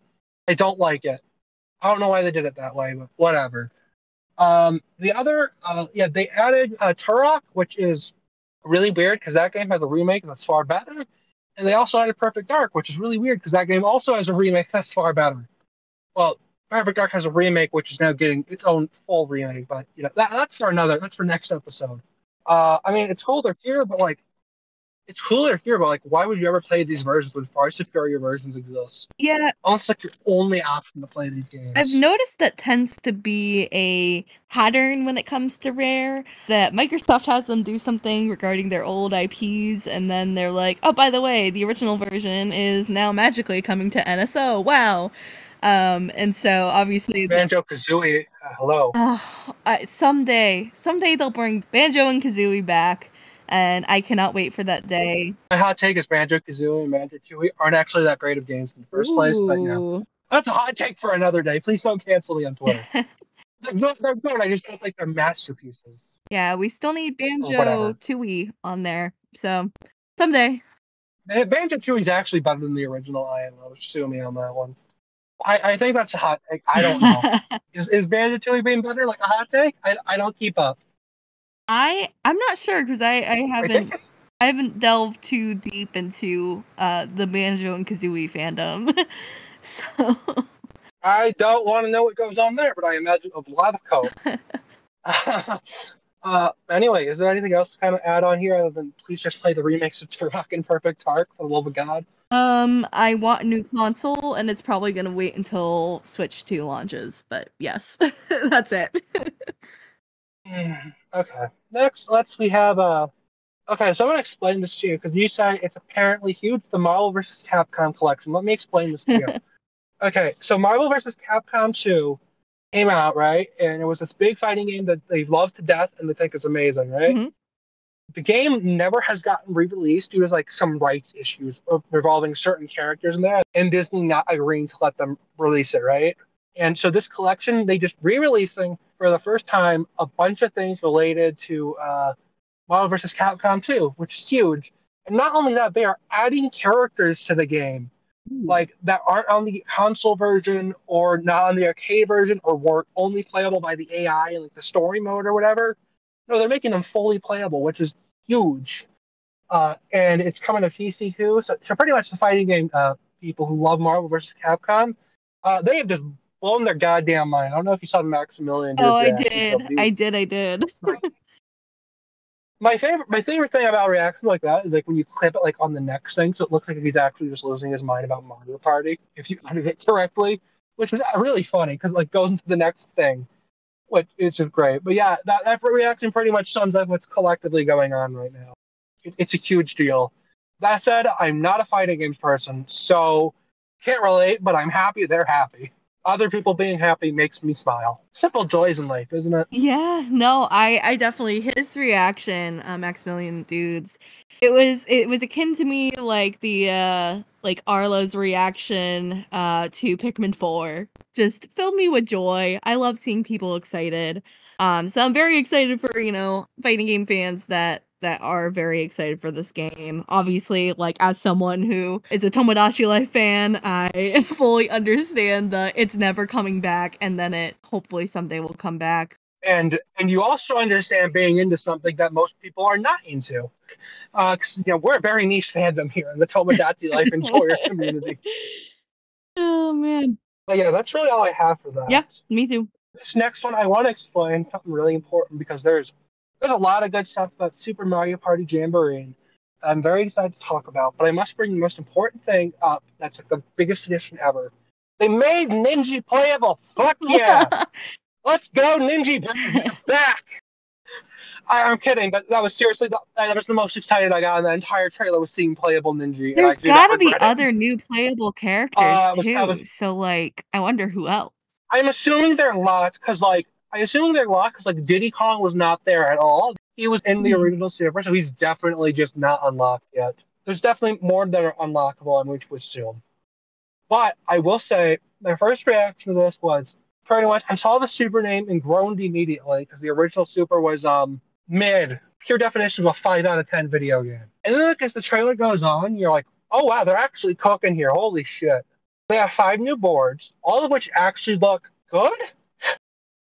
New Mario Party boards post like what were the original developers called? Slipping my mind. Oh, They also made Bomberman. Oh my god. I'll just say in the ND Cube era, new Mario Party boards being of quality is very mhm. rare. So like when they show totally not Coconut Mall and then like that Beach Lagoon and it all looked really good, it's like holy shit, they know ball now. That's awesome. And then on top of that, they brought back Western Land and like Mario's Rainbow Ride, which is cool, but Western Land too? Like, I still think like 10 boards is like the ideal Mario Party now for one game, but I will definitely take 7, especially when one of those is fucking Western Land, which is I cannot stress enough how much I love Western Land. It's so good.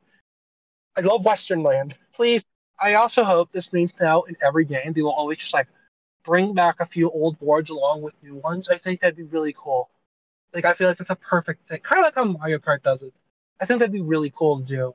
Please do it. Yeah, Thank no. you. I'm excited that it finally is not just like 5 boards. That's my big thing. I'm happy that it's not just 5 very bland Yeah, looking boards. As much as I did like Super Mario Party and even more so Superstars when that came out, it's just nice to have more options. my main issue is Super, on top of like the boards being shit and the minigames just kind of okay, it required you to use a sideways Joy-Con in a single Joy-Con only. And to someone with big hands, hell, it was hell. And so I had immediately stressed that saying in this trailer, but on the website they confirmed you can turn off the motion control minigames and you can use a pro controller for everything that isn't those games. And I've had all my fears eliminated immediately.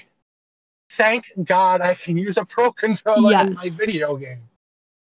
Oh, that was like the main issue with Super that stressed me out immediately. No, that's fine. You don't have to. And I'm glad you can turn off the motion control so you don't even have to have like one like on standby at all times. I can just not worry about it. It's gonna be so great.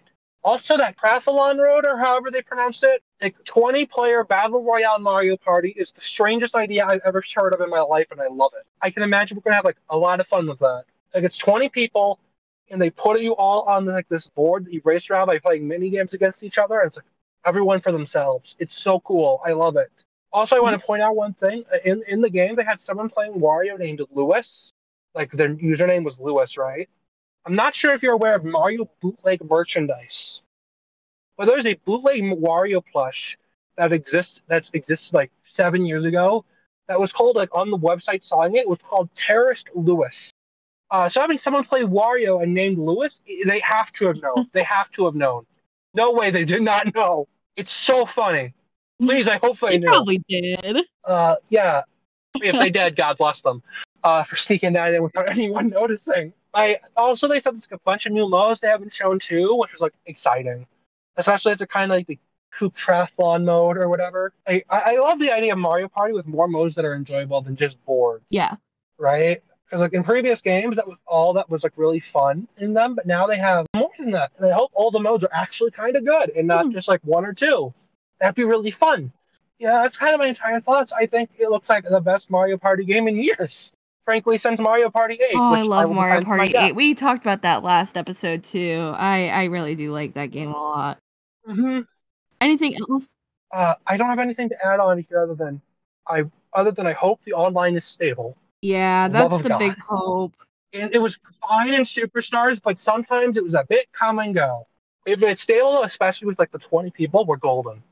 Yeah, that's about it. That's my entire thoughts. Do you have anything to add on? I think the 20 player thing is pretty cool, even if it's not the actual map. I'm a big fan of that, so I'm excited for that.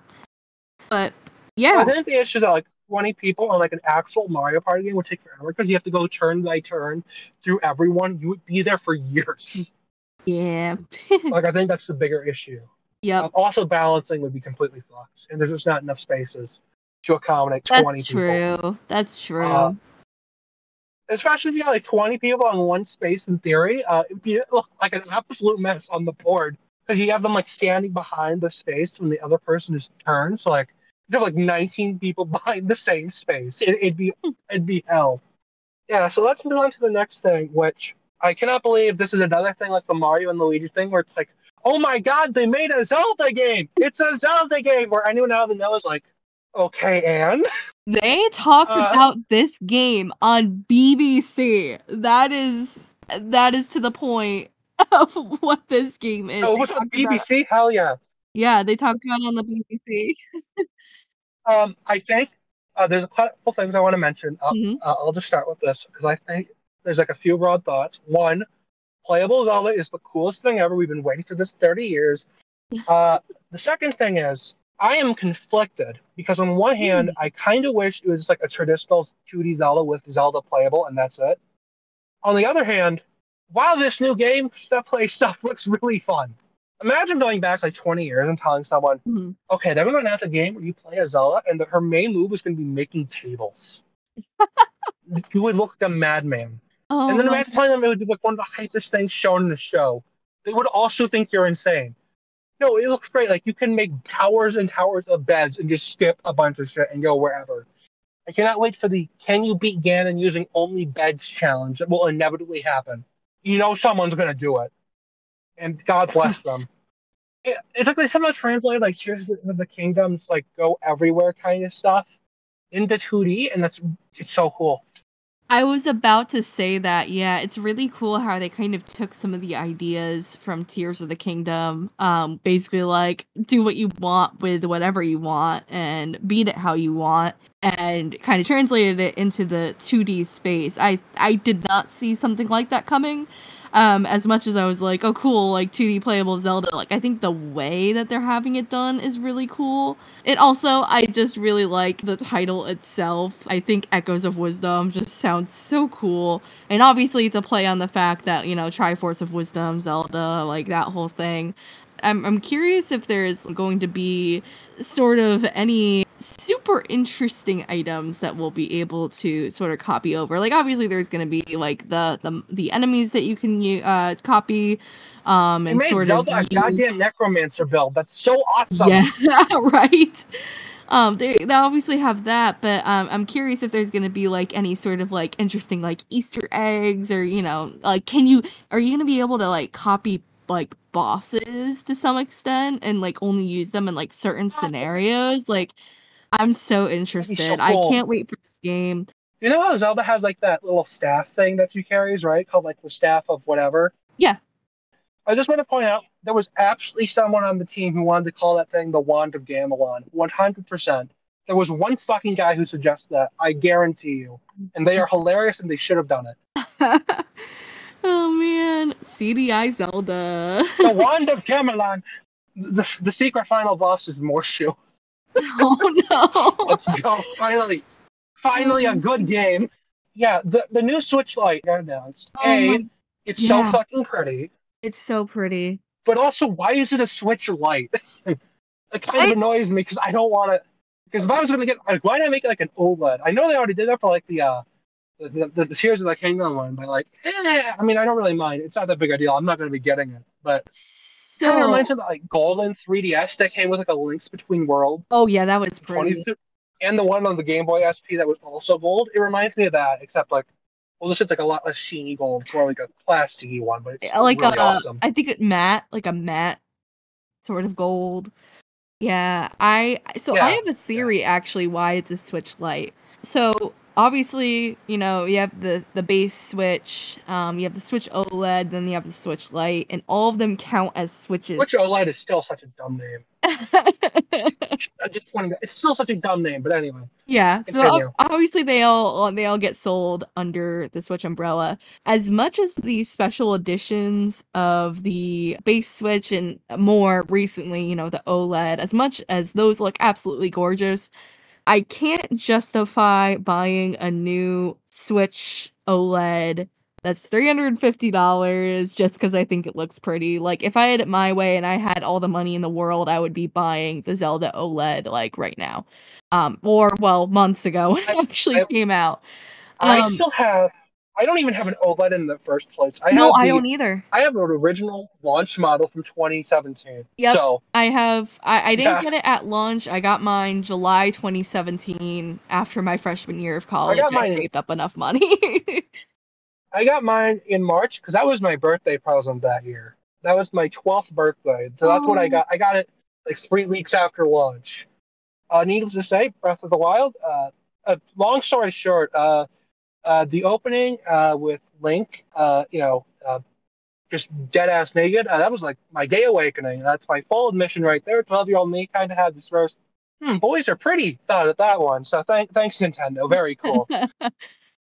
Oh man. Zelda made me woke. The woke mob won again. Oh my god. Yeah. Yeah. My Switch is gonna be running Prime 4 like it's its final mission. Yep, exactly. But yeah, I don't have an OLED either, and I can't justify buying one. But you know what I can justify? I can Oh, justify like, a $200 light with the new Zelda game, and I might just do mhm. it. I might swing and get the light.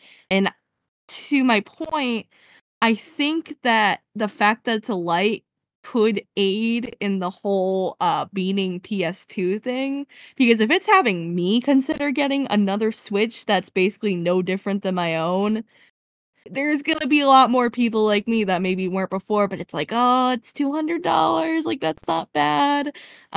So And then you have me who's like, okay, I was like considering an OLED initially, but then I said, oh, well, they'll do like the next Switch next year. And then it didn't happen. And I said, oh, they'll do the next Switch next year. And then it didn't happen. Then they said, oh, they'll do the next Switch next year.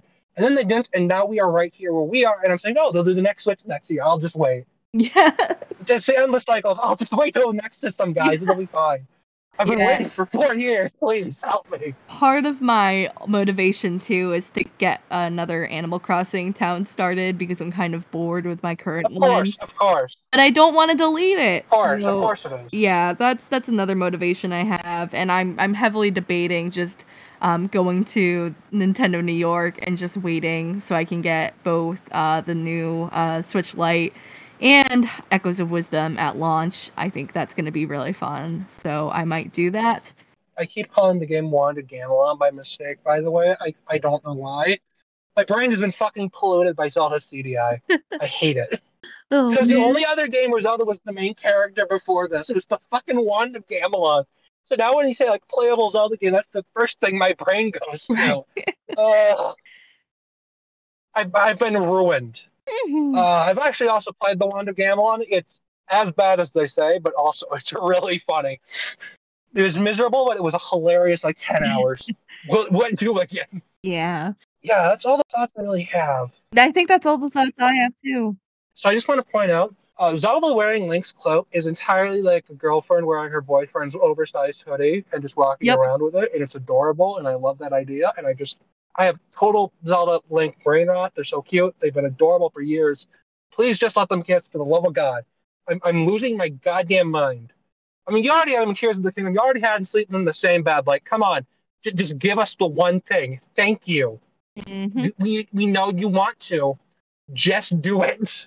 Please and thank you. Anyway, yeah, what is next on the list? I don't remember. The next thing on the list is Lego Horizons, which I'm so just like still the fact that this showed up in a direct is mind blowing to me. And I don't want to hear any of the whole, oh, well, Lego company made them put on Switch because the Switch sells the most Lego games. Like, no, they did an interview with the people creating the game on the Sony side, and they said they were the ones that wanted to put it on Switch. So I don't want to hear it. I'm still mind blown at this.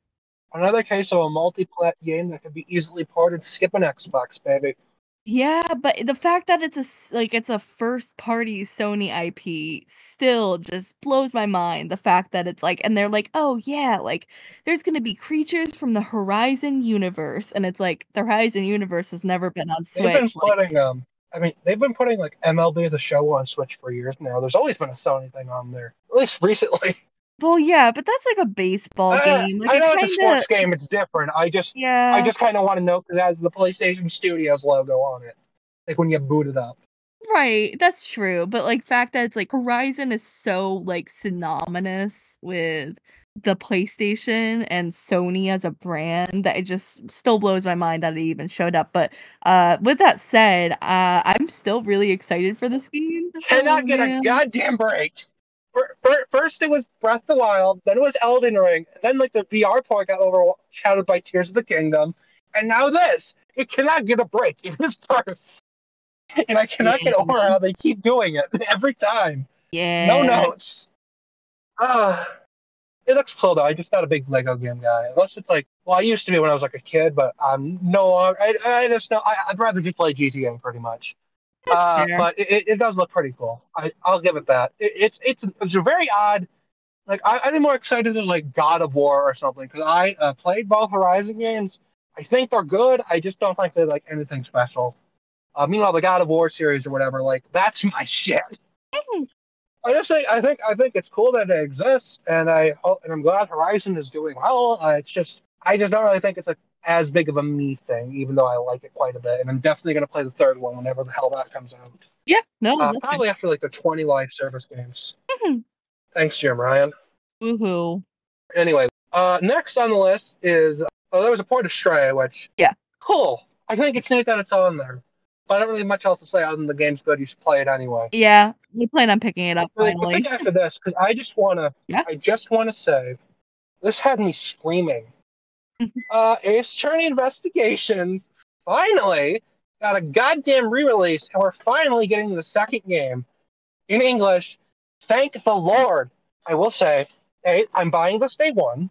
Two, Capcom, you can take my bank account info.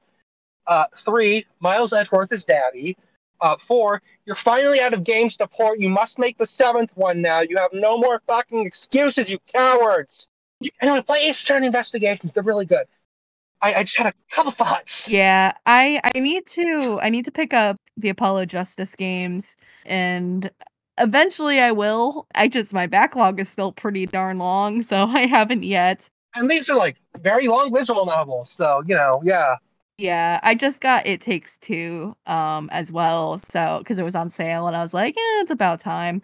So I got that. So that also got added to my list. Also, Yes. they announced the Edgeworth game during Pride Month too. Like, come on, you know what you were doing. You know what you were doing, guys. You fucking knew.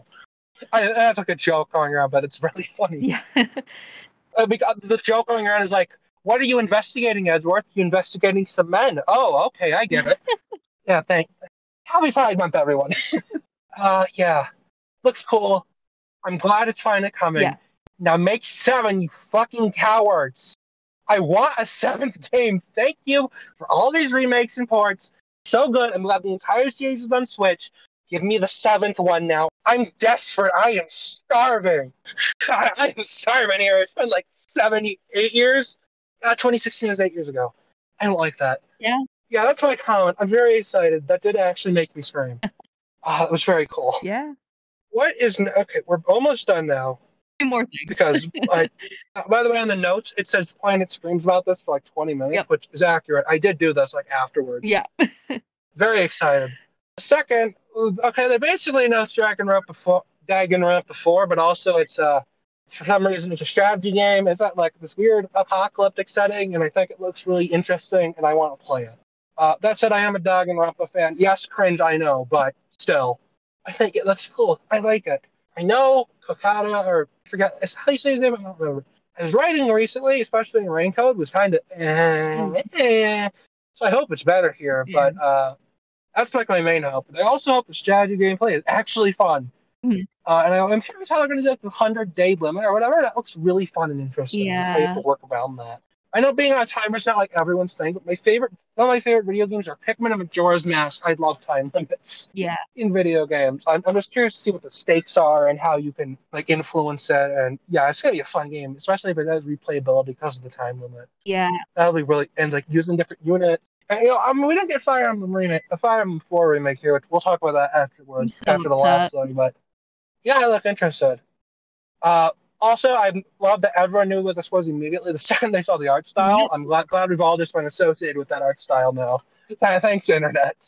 I do like also how this is like Danganronpa before, but they ended three on such a conclusive note. They can't possibly make a fourth one, so they just made it its own thing. I think that's very funny. Not that I mind. Yeah. I think in the notes I said Danganronpa 4. Yeah, totally not Danganronpa edition. Yeah. Yeah, that's pretty much what it is. It looks really good though. It looks really good. I'm very excited.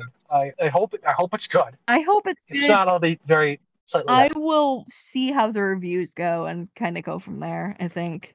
Yeah, pretty much. I'm just holding my breath because I've not made a strategy game. And all right, now we're at the end, so let's just get it out of the way.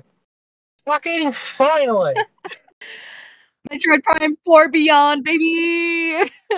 Let's go! finally, more than a goddamn logo after so long. And the best part is it looks absolutely gorgeous. And this is like on Switch 1 2, apparently. And like Mhm. running at kind of like a pretty solid 60 and only like a few jagged and blurry stuff. And like, holy shit, they're going to make original Switches explode.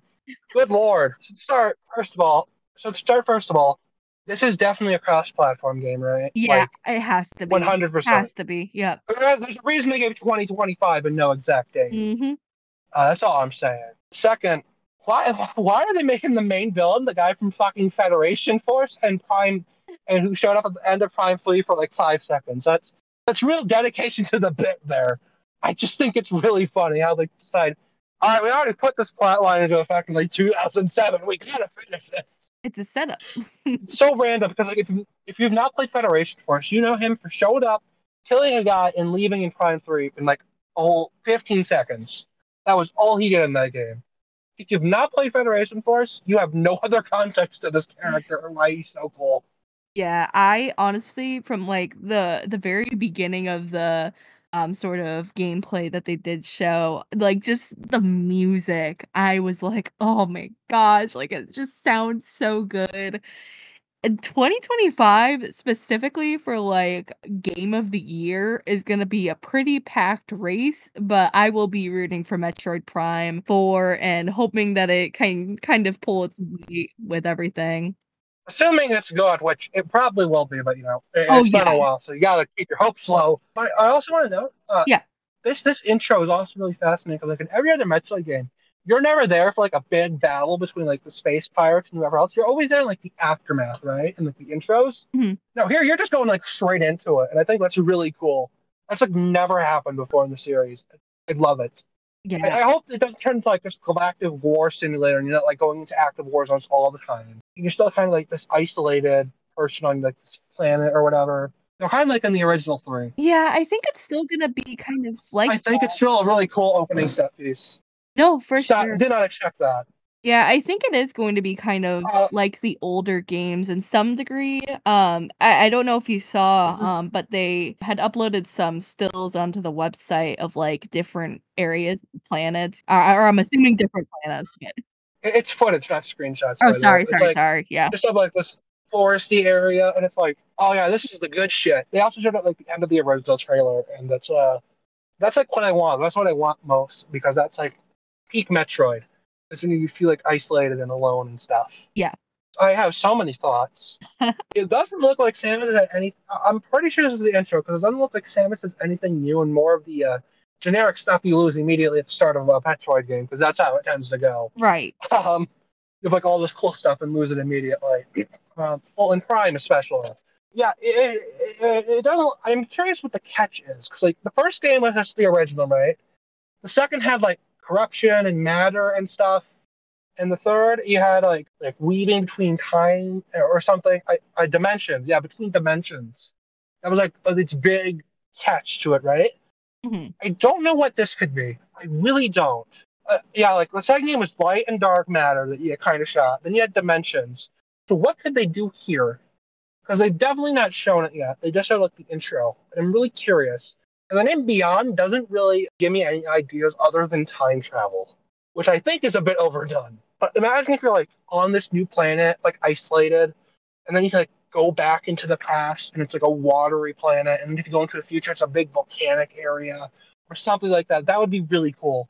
Kind of like Sonic CD, but like Metroid. I think that'd be awesome, and I kind of hope that's what it is. I don't think it is though, but God, I hope. Also, I want to know this is probably the last game, right? This is probably the last Prime game. So, because the Prime series takes place between Metroid 1 and Metroid 2 canonically, I wonder if the ending here will kind of set up Metroid 2 in a way. Like setting up going to the planet to wipe out the Metroids. I'm kind of curious if that's what's going to like set up to. So it can like finally come full continuity circle after 20 years. And if it does, I'm curious how they do it because like Silex, the main baddie, has like two Metroids following him, Mhm. and like in Federation Force, he's like learning how to tame them. So I'm curious, like his power or whatever, like once you defeat him, is going to be like the main reason you think, okay, we can't let this get to anyone else's hands, so we got to go destroy all the Metroids or whatever. And if so, that'd be really cool. I kind of hope that's where it goes. Mainly because I really don't think this series needs to go beyond 4 games. Like at this point, I feel like okay, the sub series is good, but like new stuff, maybe like still have like these first person Prime like games, but you like don't number them or whatever, right? If that makes sense, like a new storyline or something. I Yeah. think that'd be interesting. Yeah, I can imagine that's probably what's gonna end up happening because especially since it does take place between, like, 2 games, they can't just go on forever, and I think Also, oh, Beyond. yes. Beyond feels like a very finalistic title, Mhm. like a Beyond. It definitely has like a grand finale because you're going like beyond Metroid Prime or something, Yeah, but I do think hmm that the Prime kind of style of gameplay is going to return, maybe not under the Prime sort of label, or maybe they'll just Or make under retro. yeah. It might not even be under retro because like I don't know if you've been keeping it up, but like retro's last game is DKC Tropical Freeze in 2014. Apparently, whatever the rumor is, whatever they were making before they took over Prime 4 in 2019 was canceled. So like after this, I think they're probably going to either make another Donkey Kong or something entirely new. I'm not sure what, but I don't think they'll make another Prime game or Metroid. Like they only kind of took this because the original version under like Bandai Namco, I think, just kind of went to shit. Yeah. So maybe Nintendo wants to try and giving it to another developer again. Who knows? Yeah, it really just depends. I hope they have like concept art and stuff like the original version of the game too. So I'm really curious like what that would have been like. Yeah.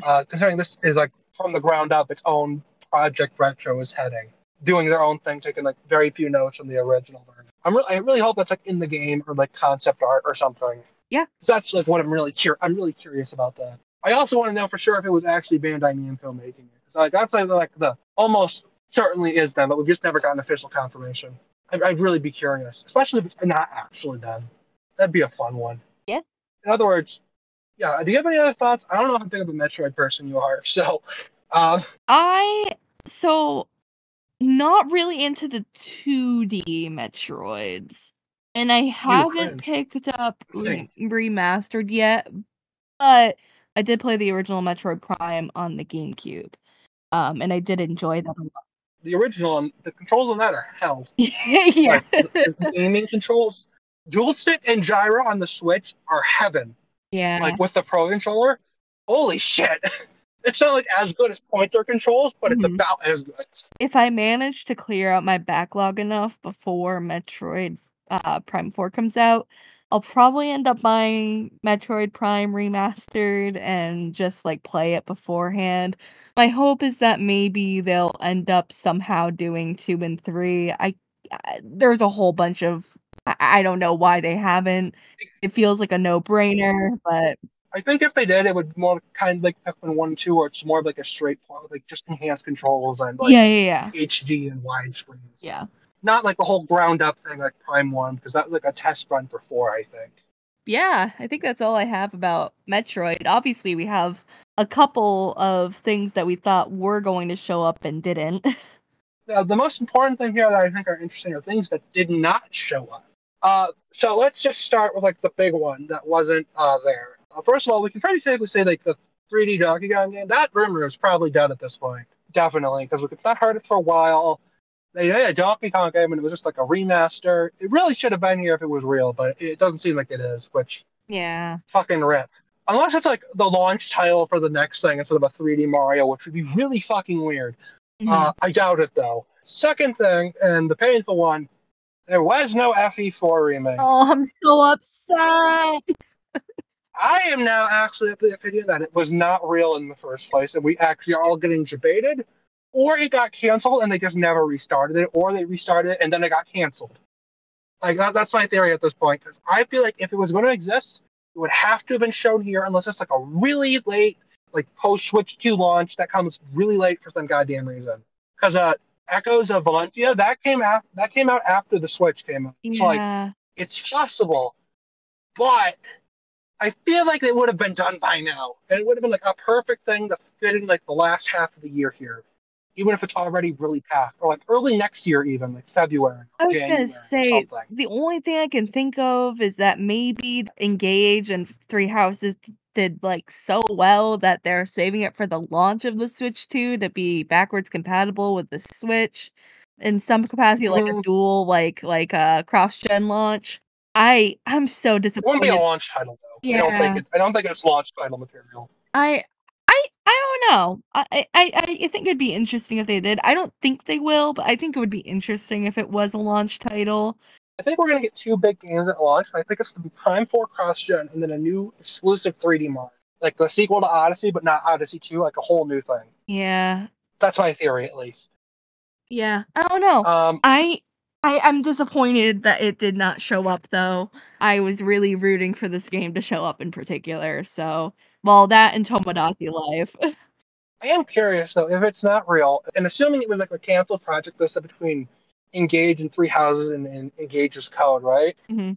If it wasn't that, I'm curious if either A, was that project that just like got canceled or something, or it's not shown yet, or was that an entirely different project we don't know about that's still coming or is also canceled? Like maybe there's another new game they just made in that time frame and finished and it's just not come out yet. Who knows? Yeah. Entirely possible. I'm just not sure entirely, and I also think if it is not real in this case and it did get canceled, I think they might either just like lay off on remakes for a bit because this one like went badly.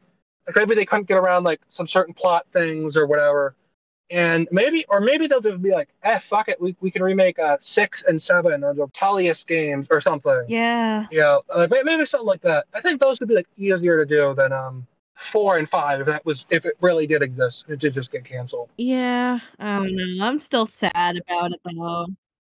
I'm conflicted, but my current theory is that it was real. It just got canceled over the 3DS, moved over to Switch, and then got canceled afterwards due to development difficulties. That's going to be my theory and assumption going forward until proven otherwise. Yeah.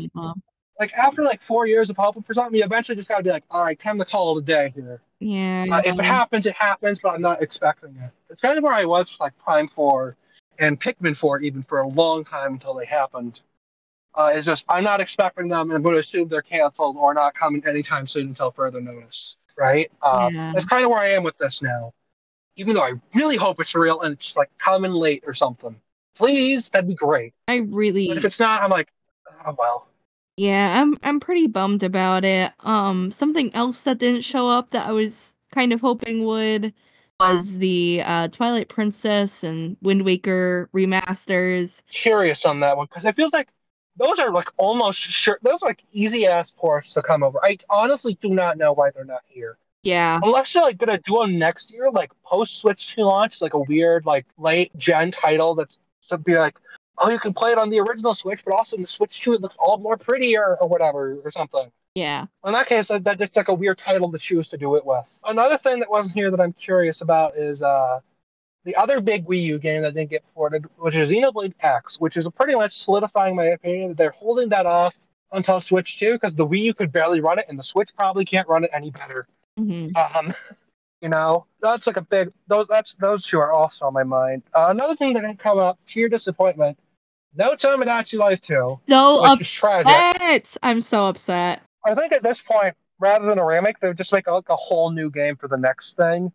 At this point, again, unless it's like a late era, like late Switch thing, which I kind of doubt because like Grezzo ported Metopia, right? They also Mhm. did the Link's Awakening remake, and they're almost surely working on Echoes of Wisdom right now, Yeah, I think so if I had to too. guess. If yeah, With like overview from like the heads up, or maybe some help from like Nintendo or something. yeah, So I kind of think hopes of a remake are dead. I think they would just do a new game at this, with like still keeping like the me stuff from like the Metopia remake, or maybe yeah, expanding on it. Obviously, just a new game though, like kind of like the original to 3DS, yeah, something like that. Which I think is fine as long as it actually does get a sequel and it's good and stuff. That'd be great.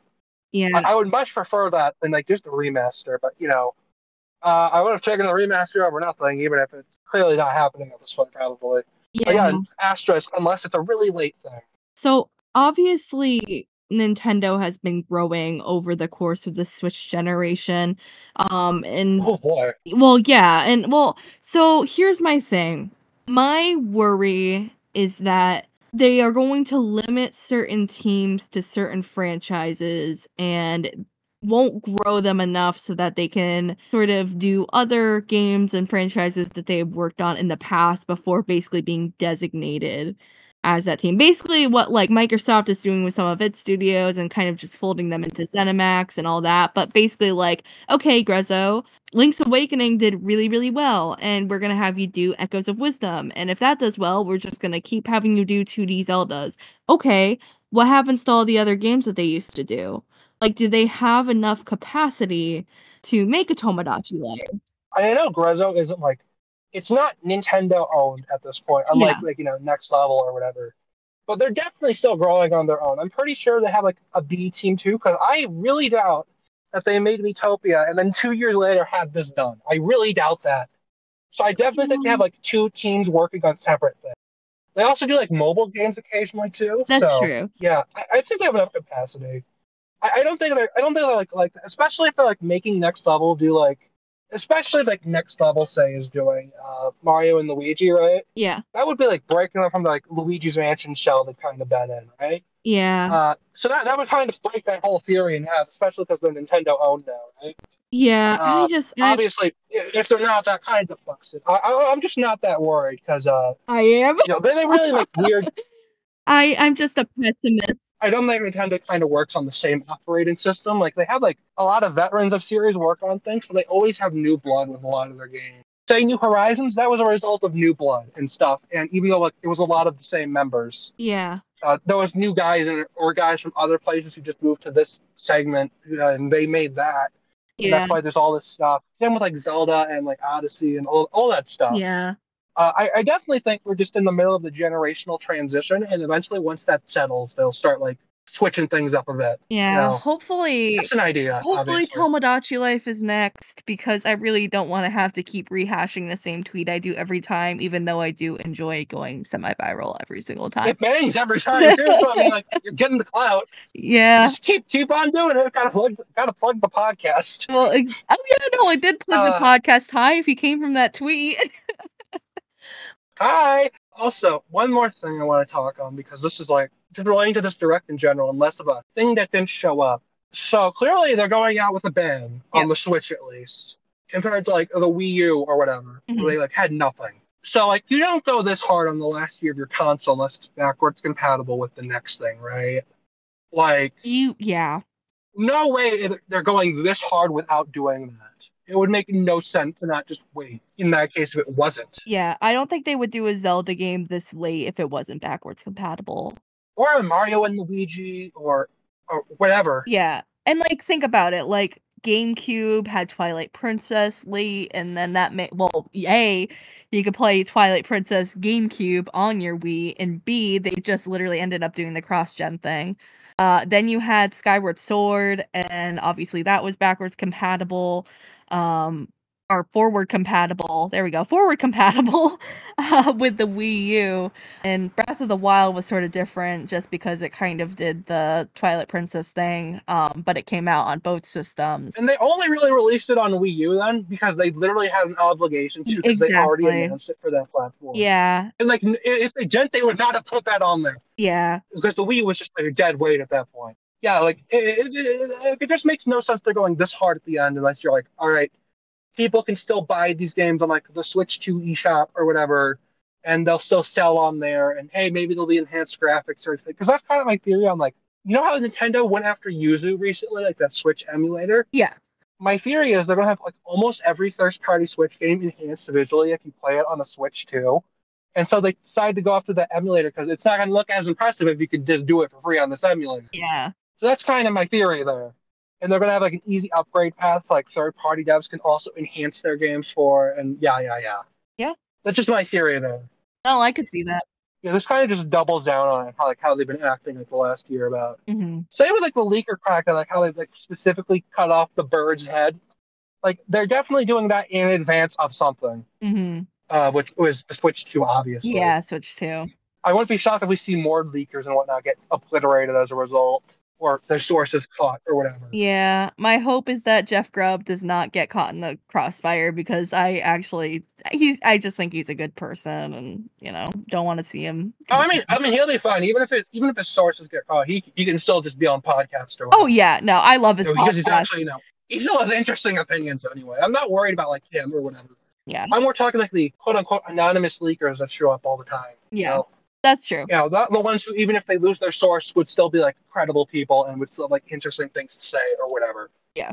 I think like getting into full new console preparation crackdown mode at this point. Mhm. Pretty clear to me.